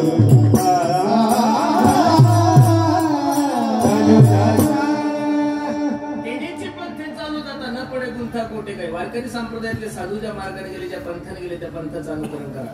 मला नारदाच्या गादीवर स्वाभिमानानं सांगा वाटते महाराज, या विश्वाच्या पाठीवर माझ्या वारकरी संप्रदायासारखा पंथ तुम्हाला पाहायला भेटणारच नाही महाराज. कारण या वारकरी संप्रदायाचे काही तत्व, वारकरी संप्रदायाचे संत श्रेष्ठ आहे, वारकरी संप्रदायाचे ग्रंथ श्रेष्ठ आहे, वारकरी संप्रदायाची विचार प्रणाली श्रेष्ठ आहे आणि वारकरी संप्रदायाचा तन्वेष सुद्धा श्रेष्ठ आहे. आतापर्यंत वारकरी संप्रदायातल्या कोणत्याही साधूने तुम्हाला असं कधीच सांगितलं 9030 ओव्या ज्ञानेश्वरीमध्ये, त्या 9000 ओव्या वाचा, त्या ओवीमध्ये कुठंच असं वर्णन नाही की ज्ञानोबराने सांगितलं माझी आरती करा, माझे फोटो लावा. अजिबात नाही महाराज. इथं जिवंतपणे आरत्या करून घ्यायची अवसालेली काही गेलो लोकायला.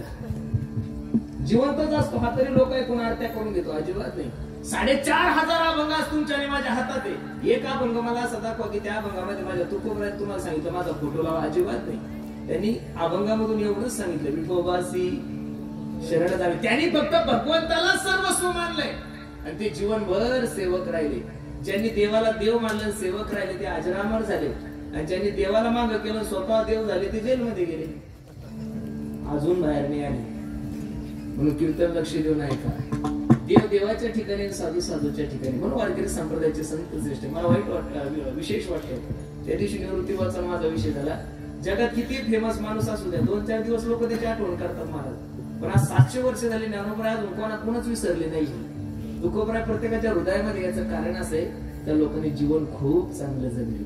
मी एक सांगू का तुम्हाला, ज्या रक्ताने फक्त जीवनभर स्वतःच्या रक्ताचा विचार केला ना महाराज, त्या रक्ताचं दुर्भाग्य असं असतं की त्याचं घरचं रक्त त्याची दशकिरी सुद्धा घालत नाही. पण ज्या रक्ताने जीवनभर या देशाचा विचार केला, या समाजाचा विचार केला, ते रक्त शरीर रूपाने जरी महाराष्ट्रामध्ये नसेल पण चंद्र सूर्य असेपर्यंत महाराष्ट्राच्या रक्ताला विसरत नाही. या महाराष्ट्राचा इतिहास आहे. छत्रपती शिवाजी महाराज नाही या महाराष्ट्रामध्ये आता सध्या, पण काम एवढं सुंदर केलं की चंद्र सूर्य असेपर्यंत त्यांच्या नावाचा सुगंध महाराष्ट्रात दरवळत राहील. म्हणून माझी विनंती, संत श्रेष्ठ आहे. दुसरं वारकरी संप्रदायाचे ग्रंथ श्रेष्ठ आहे. कितीही भारी गाणी आहे उद्या महाराज, कितीही भारी गाणी आहे उद्या. 15 दिवस ऐकतात लोक. शांताबाई असू द्या, जिंग जिंग जिंगाट असू द्या. मागे एका भिकारणीचं गाणं आलं होतं ते तेरी मेरी और काय पागल झाले लोक. ती भिकारीनं गायब आहे आणि ते गाणं बी गायब झालं. आता आम्ही रात्रीचा प्रवास करतो ना, सगळ्यात त्रासदायक लोक हे ट्रॅक्टरवाले महाराज निवृत्ती बघ आणि उसावाले. रात्री आता आपण कीर्तन संपलं की आम्हाला यावं लागतं. तर बिचाऱ्यांच्या दोन्ही कानाला 2 बॉक्स असतात आणि 2 टाळ्या जोडलेल्या असतात. आपण किती हरलं त्याला, काय त्या बिचाऱ्यांना कोणा धोका दिले प्रेमामध्ये माहित नाही. इतके दिल दिले गाणे ऐकतात ना, बाबा बाबा बाबा बाबा बाबा. कंटाळा आला मला तर त्या ट्रॅक्टरवाल्यांचा. कधी धर्मगाणं ऐकणार नाही, कधी कीर्तन नाही, कधी भजन नाही, नुसतं ला ला ला. अरे त्याला झालं काय नेमकं काही कळत नाही. एक वाक्य सांगतो, एखाद्या माणसाला जर प्रेमामध्ये एखाद्या पोरीनं धोका दिला, त्याला काहीच करायचं नाही, फक्त ट्रॅक्टरवाल्याची मेमरी चोरायची गाणी एवढे दिल दिले निवृत्तीमध्ये तुम्ही अनुभव घ्या. ट्रॅक्टर ड्रायव्हर मला किती दिल, काय त्याच्यावर संकट आलंय काय कळत नाही, पण इतके दिल दिले गाणे असतात अवघड. आपण हजारो गाणे दररोज जन्माला येतात, पण गाणं एकदा ऐकलं की परत ऐका वाटत नाही, त्या गाण्याची किंमत आहे. पण 700 वर्ष झाले कीर्तनकार रूप पाहत आलोचने अभंग म्हणतो, तरी अभंग दररोज नाविन्य वाटतो. ती वाणी माझ्या ज्ञानोबा राहायची महाराज. सुंदरते ध्यान अभंग 400 वर्ष झाले सर्व कीर्तनकार मंडळी म्हणतात, पंचपती म्हणत असताना गायक म्हणतोय, पण दररोज त्या अभंगात काहीतरी नाविन्य वाटतं. ती वाणी माझ्या तुकोबा राहायची, म्हणून ग्रंथ श्रेष्ठ आहे. मी लहानपणी आळंदीला असताना एका गावाला सप्त्याला गेलो होतो. तिथे ख्रिश्चन धर्माच्या मुली त्या ख्रिश्चन धर्माचा प्रचार करत होते. ते म्हणजे तुम्हाला येशू ख्रिस्ता विषयी काही माहिती आहे का? म्हणलं मी कशाला माहिती करून घेऊ, मी माझ्या हिंदू धर्माची मला थोडीफार माहिती. म्हणलं तिने एक चिठ्ठी दिली होती माझ्यासमोर, म्हणजे महाराज 15 मिनिटाची प्रार्थना आहे. ख्रिश्चन धर्माची मुलगी होती, ती पैसे घेऊन प्रचार करत होती. ही 15 मिनिटाची जर प्रार्थना तुम्ही म्हणली ना म्हणे महाराज, तुमच्या जीवनातलं सगळं पाप नाहीच होईल. आणि ती मला सांगत होती.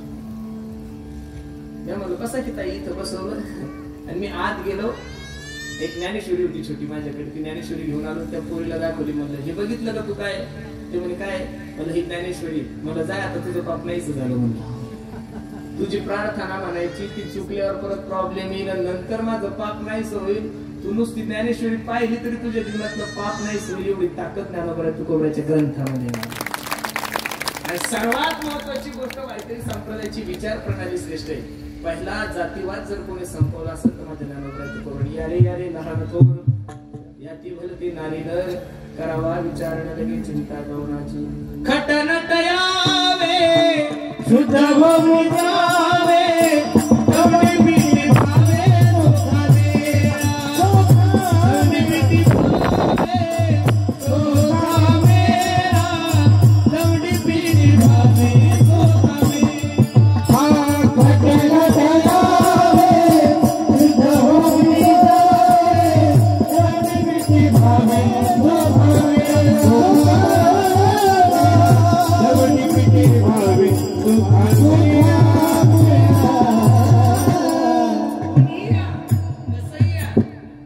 खटनट यावे शुद्ध होणे जावे, दौंडी पेटी भावे चोखा मेळा. म्हणून तुझा ह्या साधू संत हा वारकरी संप्रदाय विश्वातील सगळ्यात मोठा संप्रदाय. एक मनुष्य मला म्हणे महाराज, एवढा जर मोठा तुमचा संप्रदाय, मग तुमचा संप्रदाय महाराष्ट्राच्या बाहेर गेलाच नाही. आताचे महाराज लोक आहे, रामदेव बाबा असतील, रविशंकरजी वगैरे, जे मोठे महात्मे ना, हे काही लय जुनाट जुगातीचे महाराज लोक नाही. 40-40, 50-50 वर्षाचे, 20-20, 30-30 वर्षाचे महाराज लोक, तरी सुद्धा काही देशामध्ये त्यांच्या शाखा आहेत.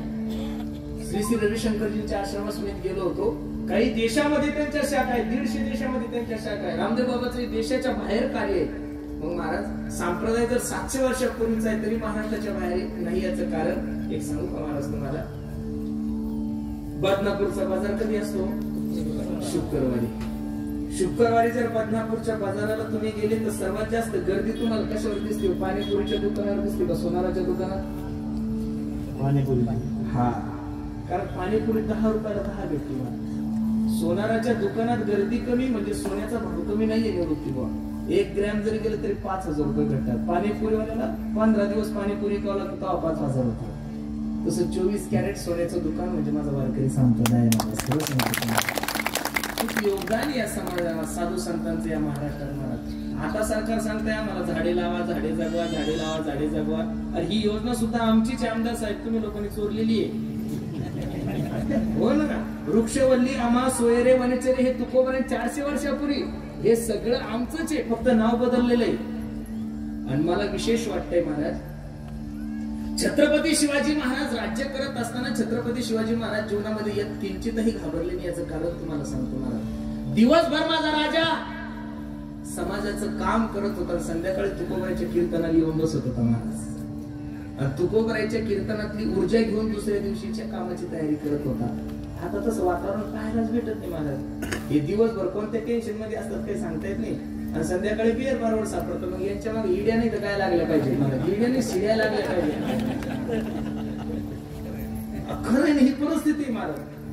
काय झालं काही कळत नाही, पण आम्हाला सुद्धा कळायला लागले की एक जर लोक म्हणतात महाराष्ट्र दुःखी आहे, अजिबात नाही. आमदार साहेब तुमच्या साक्षीने सांगतो, या महाराष्ट्रातला एखादा माजी मंत्री जरी कापला तरी सगळे लोक सुखी होतील महाराज. आजी तर सोडून द्या, माजी मंत्री सांगतो तुम्हाला एकाचाही घोटाळा 10-20 हजार कोटीच्या कमी नाहीये महाराज. हे काही यांच्या बापाची प्रॉपर्टी का, ही तुमच्या आणि माझ्या गोरगरिबाची लुबाडलेली प्रॉपर्टी आहे. प्रत्येकाचे घोटाळे बाहेर आले पाहिजे, ही वस्तुस्थिती महाराज. तरी सुद्धा म्हणतात हे बीजेपी राजकारण करतात. राजकारण काय घोटाळा दिसतो ना, अवघड झालंय महाराज. काय सत्य राहिलं नाही तरी सुद्धा म्हणतात अजून आमदार राहिलं घरा. आता कसं होईल, काय करायचं आमदार साहेब, तुम्हाला तरी पटत, आम्हाला तर पटतच नाही. काय झालं उद्धवा अजब तुझे सरकार. कठीण काळ झालं. चला, विनाशकाले विपरीत बुद्धी. ज्याचा अंतकाळ जवळ आला त्याच्याकडून अशा चुक्या झाल्याच पाहिजेत महाराज. विठ्ठल विठ्ठल विठ्ठल.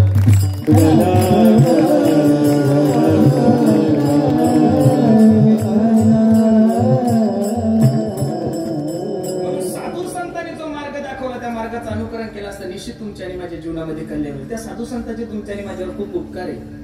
मोडोनिया नानामते देती सिद्धांत सौरसु. काय केलंय त्यांनी? 12 दर्शनकार शास्त्रामध्ये सांगितले. 6 त्याच्यातले नास्तिकवादी, 6 आस्तिकवादी.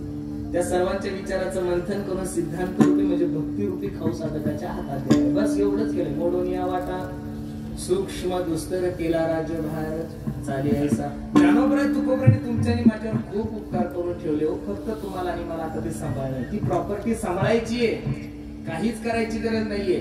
आता फक्त स्वल्प वाटे चला जाऊ, वाचे गाऊ विठ्ठल तुम्ही आम्ही खेळी मेळी गदारोळी आनंदे. ज्यांनी मार्ग दाखवलाय, ज्यांनी दुस्तर असणार पंथ तुमच्या आणि माझ्यासाठी सोपा केलाय, ज्यांनी भक्तिरूपी खाऊ साधकाच्या हातात दिलाय, त्या साधू संतांचं वर्णन करत असताना निळोबराय त्यांना 2 उपाधी देतात. अभंगाचं शेवटचं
कृपावंत सुख सिंधू तेनेची पंथे चालू जाता न पुढे गुंठा कोटे काय विढोबा.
अभंगाची सरळ भूमिका मी तुम्हाला सर्व मंडळी समोर ठेवली.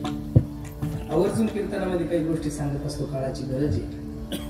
आज प्रत्येक कीर्तनकाराने समाजासाठी 10-5 मिनिटं दिली पाहिजे. याचं कारण असं आहे, या समाजाला योग्य दिशा देण्याचं काम, हा समाज संघटित ठेवण्याचं काम या महाराष्ट्राच्या मातीमध्ये फक्त आणि फक्त माझा वारकरी संप्रदाय करतो. बसणाऱ्या सर्व हिंदू बांधवांना माझी विनंती, कधीतरी देशाविषयी धर्माविषयी स्वाभिमान बाळगत जा. कधीतरी एका छत्राखाली यायचं शिका महाराज. तुम्ही जर असेच वेगळे झाले तर कसं होणार, हा मोठा प्रश्न आहे.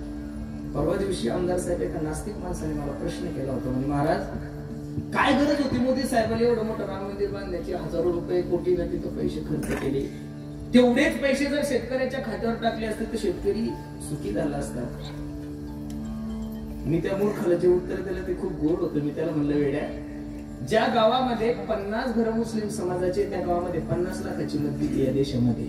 ज्या गावामध्ये 50 मुस्लिम समाजाचे घर आहेत, त्या गावामध्ये जर 50 लाखाच्या मस्जिदी आहे. ज्या देशामध्ये 75% हिंदू असतील ना महाराज, त्या देशातलं राम मंदिर हे जगातलं सगळ्यात सुंदर मंदिर असलं पाहिजे. वाईट याचं वाटतं, लोक शंका आपल्या धर्माविषयी काय घेतात. इथं तुमच्या बदनापूरमध्ये बराचसा मुस्लिम बांधव आहेत. तुमचे जर कोणी मित्र असेल तर कधीतरी एखाद्या वेळेस त्यांच्यासोबत नमाज पडायला त्यांच्या मस्जिद मध्ये जा. नमाज नका पडू, फक्त सोबत जा. ते नमाज पडत असताना कशाकडे पाहून नमाज पडतात हे पहिलं बघा. मुस्लिम समाजाचा प्रत्येक व्यक्ती ज्यावेळेस नमाज पडतो ना महाराज, तो फक्त एका भिंतीकडे पाहून नमाज पडतो. कशाकडे पाहून? ना अल्लाह नावाच्या व्यक्तीचं चित्र आहे, ना मूर्ती आहे, ना पुतळा आहे, काहीच नाही. एक भिंत आहे आणि त्या भिंतीच्या समोर राहून तो एवढ्या अंतःकरणपूर्वक नमाज पडतोय, खूप मोठ्या श्रद्धेनं पडतोय. माझा बसणाऱ्या सर्व हिंदू बांधवांना प्रश्न आहे, मुस्लिम समाजाचा व्यक्ती जर भीतीकडे पाहून एवढ्या श्रद्धेनं नमाज पडत असेल तर तुम्ही माझ्या देवाच्या मूर्तीकडे पाहून तुमच्या मनामध्ये विकल्प येतो तरी कसा, हा पहिला बसणाऱ्या सर्व हिंदू बांधवांना प्रश्न आहे.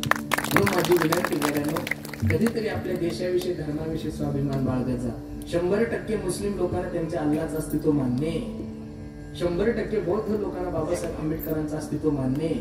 वाईट फक्त याचं वाटतं की 75% हिंदूंना आपल्या हिंदू धर्माचंच अस्तित्व मान्य नाहीये.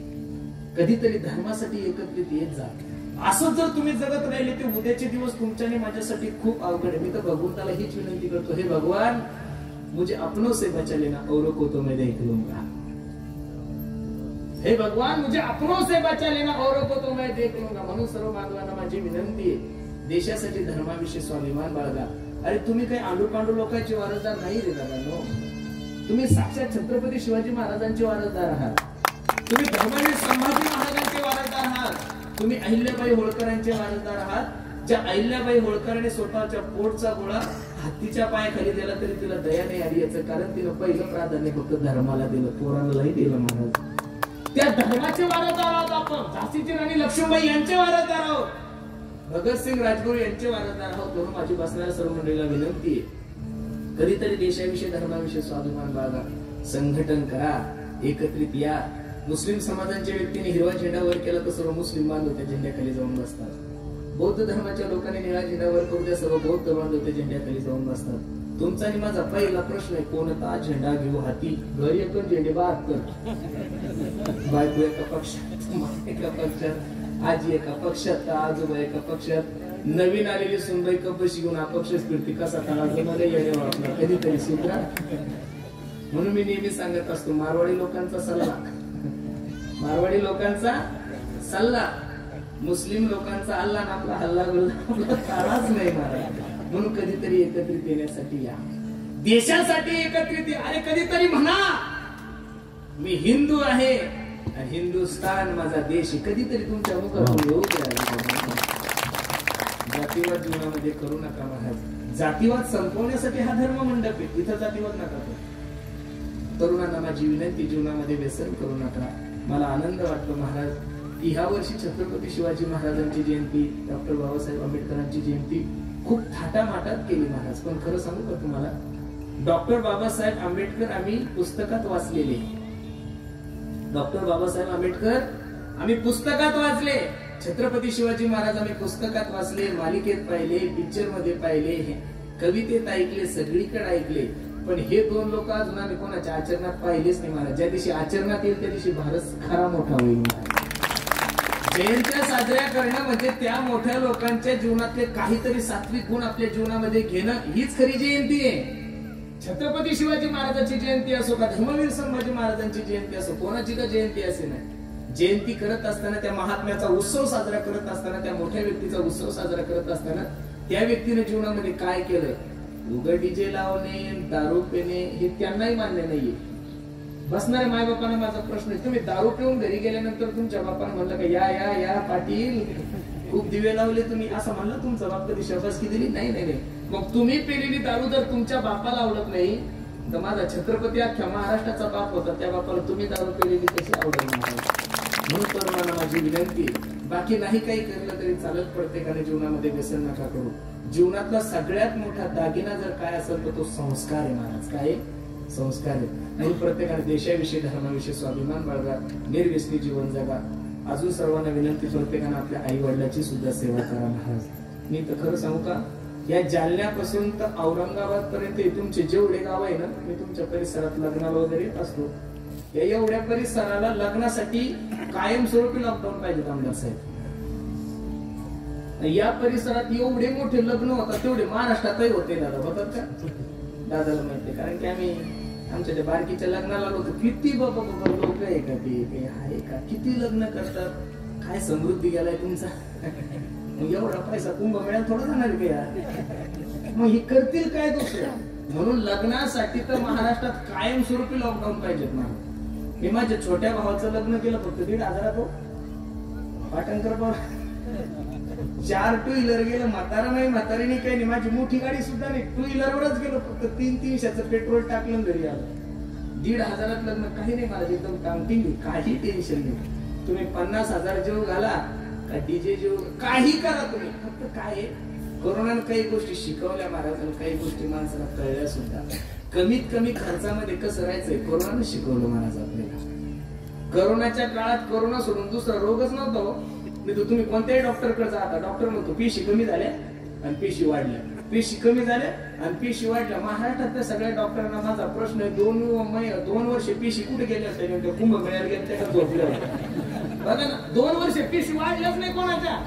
2 वर्ष एकही पोरगा आजारी नाही पडलं लहान लेकरू. आता बघा तुम्ही हे बाल सगळे कोणी सर्दी न, कारण काय एक मोठा रोगाचं नाव मोठं करून दिलं, बाकी काही नाही ना शुगर. कारण की 2 वर्ष आपण फक्त स्वतःच्या घरचं आणि बायकोचं ताजं खाल्लं, त्याच्यामुळे तब्येती चांगल्या राहिल्या महाराज. नाही तर एरवी दररोज हॉटेल खाऊ त्याच्यामुळे सगळा प्रॉब्लेम होऊन गेला.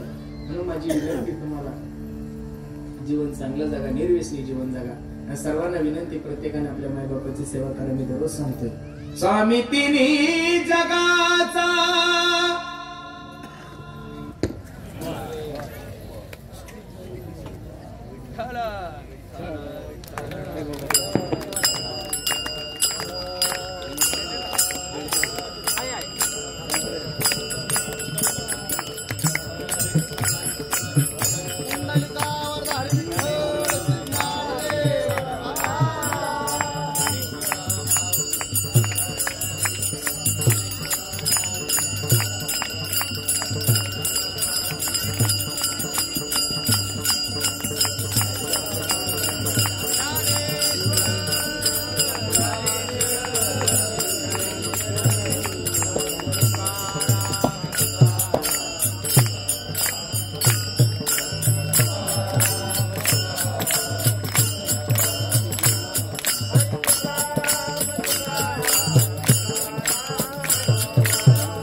म्हणून बसणाऱ्या सर्व मंडळीला माझी विनंती, प्रत्येकाने आपल्या आई वडिलांची सेवा करा. झाली माझी वेळ.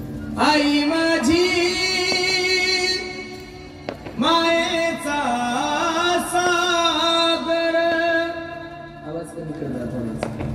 दिला तिने जीवनाला आधार, तळपत्या उन्हात आणि रखरखत्या रानात राहिली समाजासाठी तू ग कष्टाच्या घामात.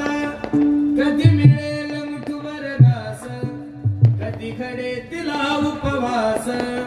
ओल्या मातीतून चालताना उडविले काट्याचे फास. आई माझी मायेचा सागर, दिला तिने जीवनाला आकार.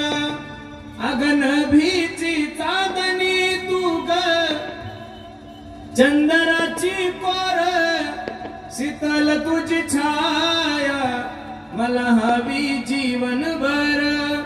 तुझ्या शीतल छायेमध्ये उभ आयुष्य जा. आई देवापासी मी ग आई तुलाच ग मागेन. आई माझी मायेचा सागर, दिला तिने जीवनाला आकार. म्हणून बसणाऱ्या सर्व मंडळीला माझी विनंती आहे, प्रत्येकाने आपल्या आई वडिलांची सेवा करा, धर्माची सेवा करा. खूप गोड नियोजन तुम्ही सर्व ग्रामस्थ मंडळी सर्वांना द्यावेत तेवढे धन्यवाद. कार्यक्रमासाठी उपस्थित सर्वच गुणीजन महाराज मंडळी, त्यामध्ये प्रामुख्याने ज्यांनी गोड असं गायन केलं असे आमचे हरिभक्तपरायण आमचे भाऊसाहेब फाटक दादाच्याही चरणी मी माझा माता ठेवतो. युवा कीर्तनकार आमचे हरिभक्तपरायण दादा महाराज पाटील दादाही कार्यक्रमासाठी उपस्थित आहे. त्यांची सेवा करून आपल्या इथं आले. एक युवा कीर्तनकार आमच्या सर्वांचं लाडकं व्यक्तिमत्व आमचे काका महाराज आहे. दादांच्याही चरणी मी माझा माता ठेवतो. ज्यांनी गोड असा पक्वा जाजवला असे असणे आमचे निवृत्ती दादा आहे, आमचे कोल्हे महाराज सुद्धा आले, आमचे आकाश दादा आहे. सर्वच मंडळी सर्वांच्या चरणी मी माझा माता ठेवतो. आज आपल्या कार्यक्रमाची शोभा वाढवण्यासाठी आपल्या विभागाचे लाडके आमदार आमचे कुचे साहेब सुद्धा आलेले आहेत. साहेब तुम्ही कीर्तनाला आले, बरं वाटलं आम्हाला. नाही तर बहुतांशी ह्या टायमाला आमदार लोक सापडत नाही.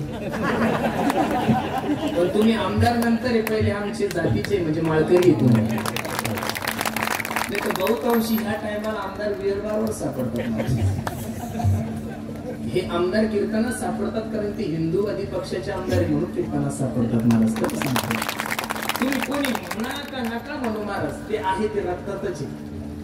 हा मेन प्रॉब्लेम आहे. असो खूप सुंदर आहे. द्यावे तेवढे धन्यवाद तुम्हाला सर्व मंडळीला आहे. आणि आतापर्यंतचा इतिहास आहे महाराज, जनक राजापासूनही दशरथ राजापासून जेवढे काही राजे झाले त्यांनी आतापर्यंत साधूचा सहवास घेतलेलाच आहे. म्हणून जीवनामध्ये माणसाला ऊर्जा मिळते जीवन जगण्यासाठी. आमदार साहेब सुद्धा कार्यक्रमासाठी उपस्थित आहेत. आमदार साहेबाच्याही चिन्ह मी माझा माता ठेवतो.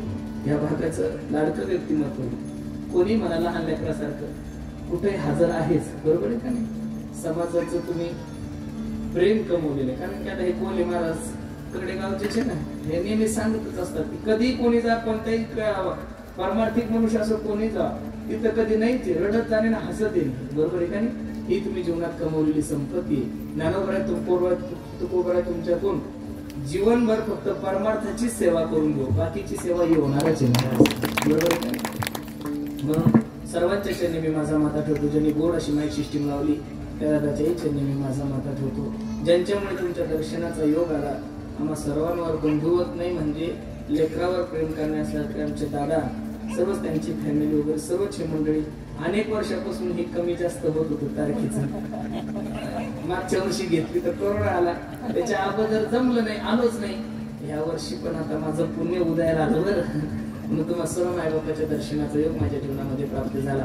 म्हणून पुनश्च एकदा सर्वांच्या चरणी मी माझा माता ठेवतो आणि माझ्या वाणीला पूर्ण विराम देतो. जे बरोबर आहे ते फक्त माझ्या जो महाराज वारकरी शिक्षण संस्थेच आहे. चुकीचं असेल माझ्या बुद्धीचे दोष आहे. जाता जाता तुम्हाला सर्व मंडळी एक छोटीशी सूचना आहे. आम्ही ज्या परिसरामध्ये राहतो त्या परिसरामध्ये एक छोटीशी गोशाळा सांभाळतोय. तुम्ही म्हणसाल काही पैसे वगैरे मागता का, तसलं काही पाप नका आणू मनामध्ये. पण त्या गाईची सेवा करण्यासाठी आमच्या पासपोर बाबाने आम्हाला एक प्रयोग सांगितला. त्या गाईच्या याच्यामधून सुंदर वारकरी अगरबत्ती आम्ही तयार करतो. समोर डस्टर गाडी उभी, प्रत्येकाने घरी जाताना एक अगरबत्तीचा पुडा घेऊन जातो. तुम्ही म्हणसाल मला काळ घेऊन जा, धंदा म्हणून नका पाहू, प्रत्येकाकडे अँड्रॉइड फोन आहे, नेटवर सर्च करा. 95% व्यावसायिक अगरबत्तीमध्ये दुसऱ्या धर्माचे लोक आहे, आपले लोक नाहीये महाराज. मग तुम्ही त्यांची अगरबत्ती घेऊन जर आपल्या देवतेला ओळख असेल तर एका गोमातेची अगरबत्ती घेऊन गोमातेला सहकार्य प्रत्येकाने केलंच पाहिजे. आणि मी नारदाच्या गादीवर सांगतो, त्याच्यातून येणारा पैसा 1% माझ्या कुटुंबात जात नाही, याची शाश्वती मी तुम्हाला नारदाच्या गादीवर देतो. विठ्ठल जय जय. उठू नका, बसा बसा बसा बसा बसा बसा बसा. एक मिनिट बसा. कृपया कोणी उठू नये.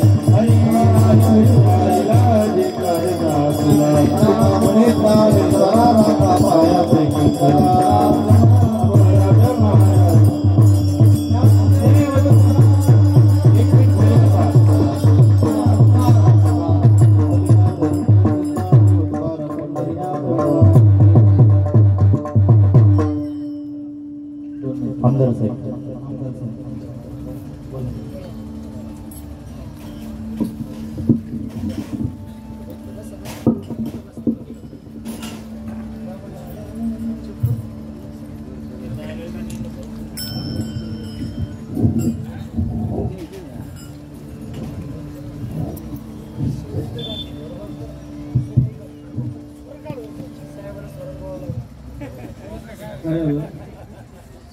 वारकरी आहे ती काय चिंता करते तुमच्यासाठी.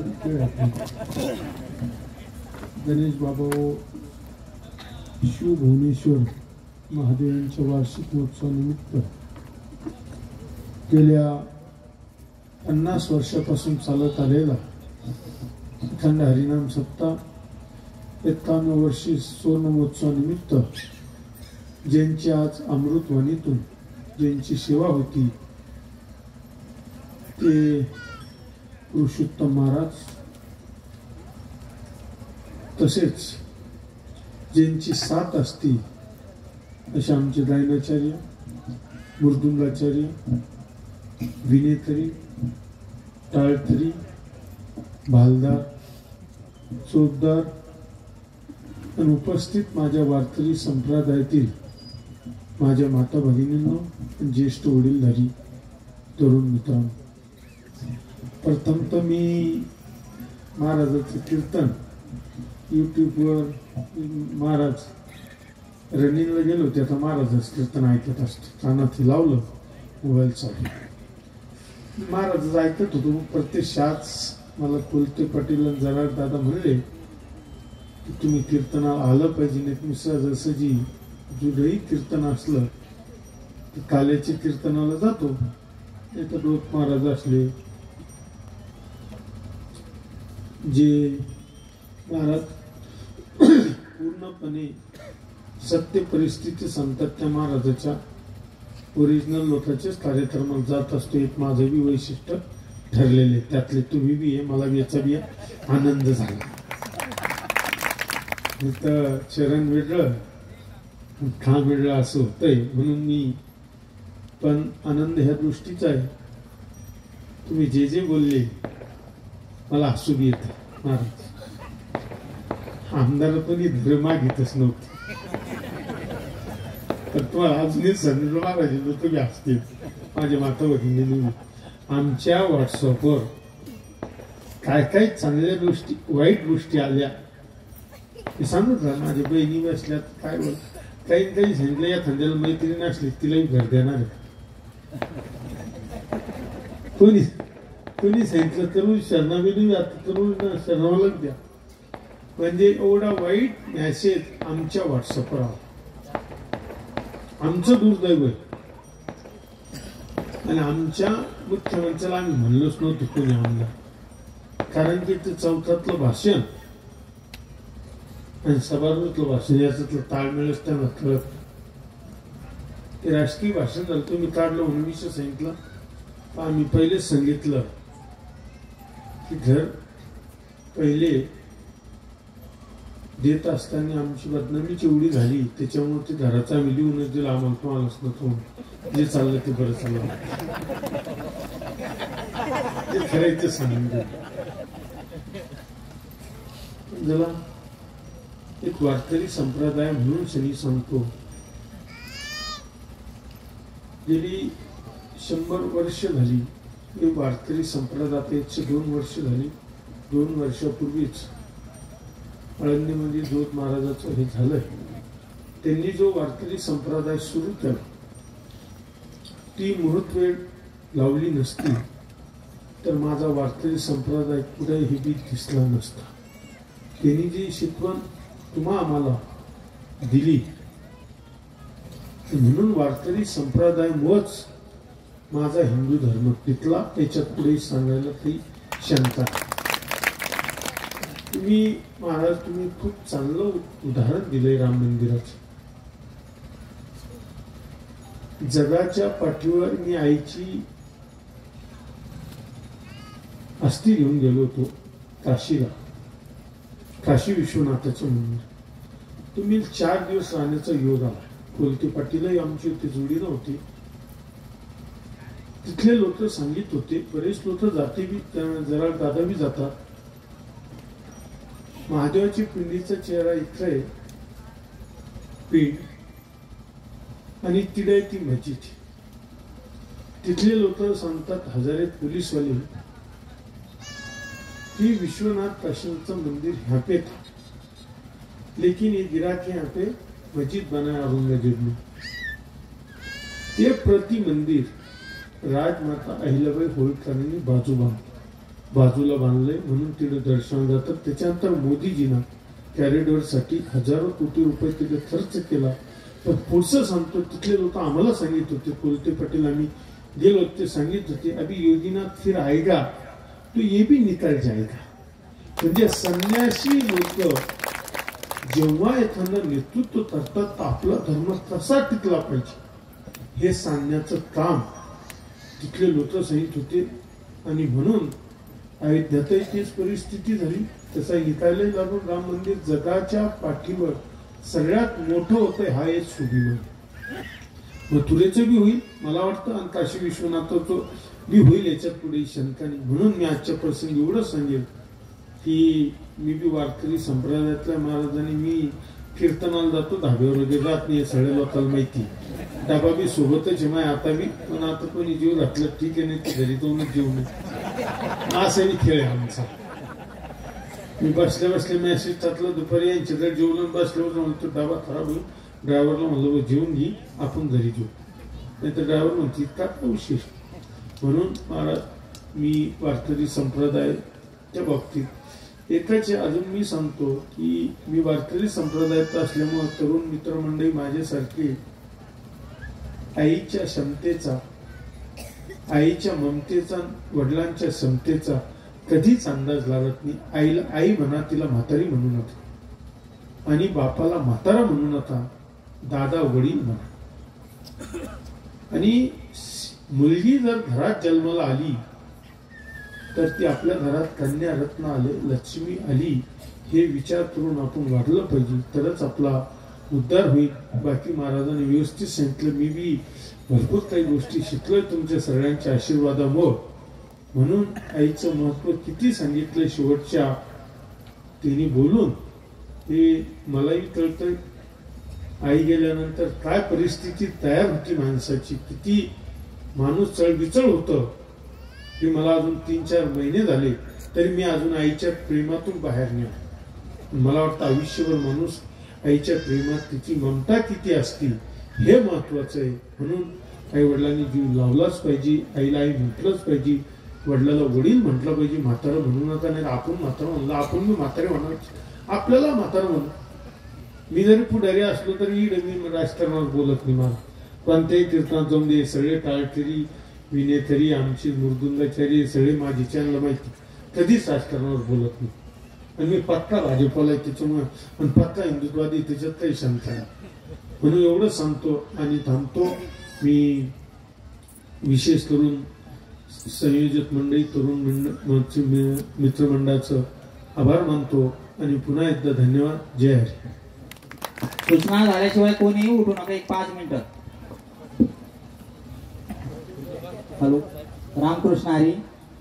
आजच्या आपल्या अखंड हरिनाम सप्ताहामधील 5व्या दिवसाची कीर्तन रूपी सेवा आपले आदरणीय, परमपूजनीय आणि सर्वांचे आवडते असे पुरुषोत्तम महाराज पाटील यांचं गोड असं कीर्तन रूपी कार्यक्रम आपल्या बदनापूरमध्ये प्रथम पार पडला. त्यांचे बदनापूर नगरवासियांच्या वतीने मनापासून धन्यवाद. व तसेच आपल्या कार्यक्रमासाठी आवर्जून उपस्थित असलेले आपले बदनापूरचे कार्यसम्राट आमदार नारायणभाऊ कुचे साहेब यांचेही बदनापूर नगरीमध्ये बदनापूर शहरवासियांच्या वतीने मनपूर्वक धन्यवाद. तसेच आजचे बाबाचे संयोजक ज्यांनी बाबाला सौजन्य दिले असे बाबासाहेब पाटील पात्रीकर सर, अमृत पाटील तारो सर, कल्याण पाटील देवकते सर, मनोहर काकासाहेब गजर यांच्याही गणेश बाबा भक्त मंडळीच्या वतीने सर्वांचे मनपूर्वक धन्यवाद. यानंतर आमदार साहेबाचा सत्कार आमच्या गणेश बाबा भक्त मंडळीच्या वतीने होणार आहे, तरी सर्वांनी समोर यावे. तसेच उद्या संध्याकाळी होणारे हरिकीर्तन विशाल महाराज खोले यांचे होणार आहे, तरी सर्वांनी 8:30 ते 10:30 कीर्तनाचा लाभ घ्यावा.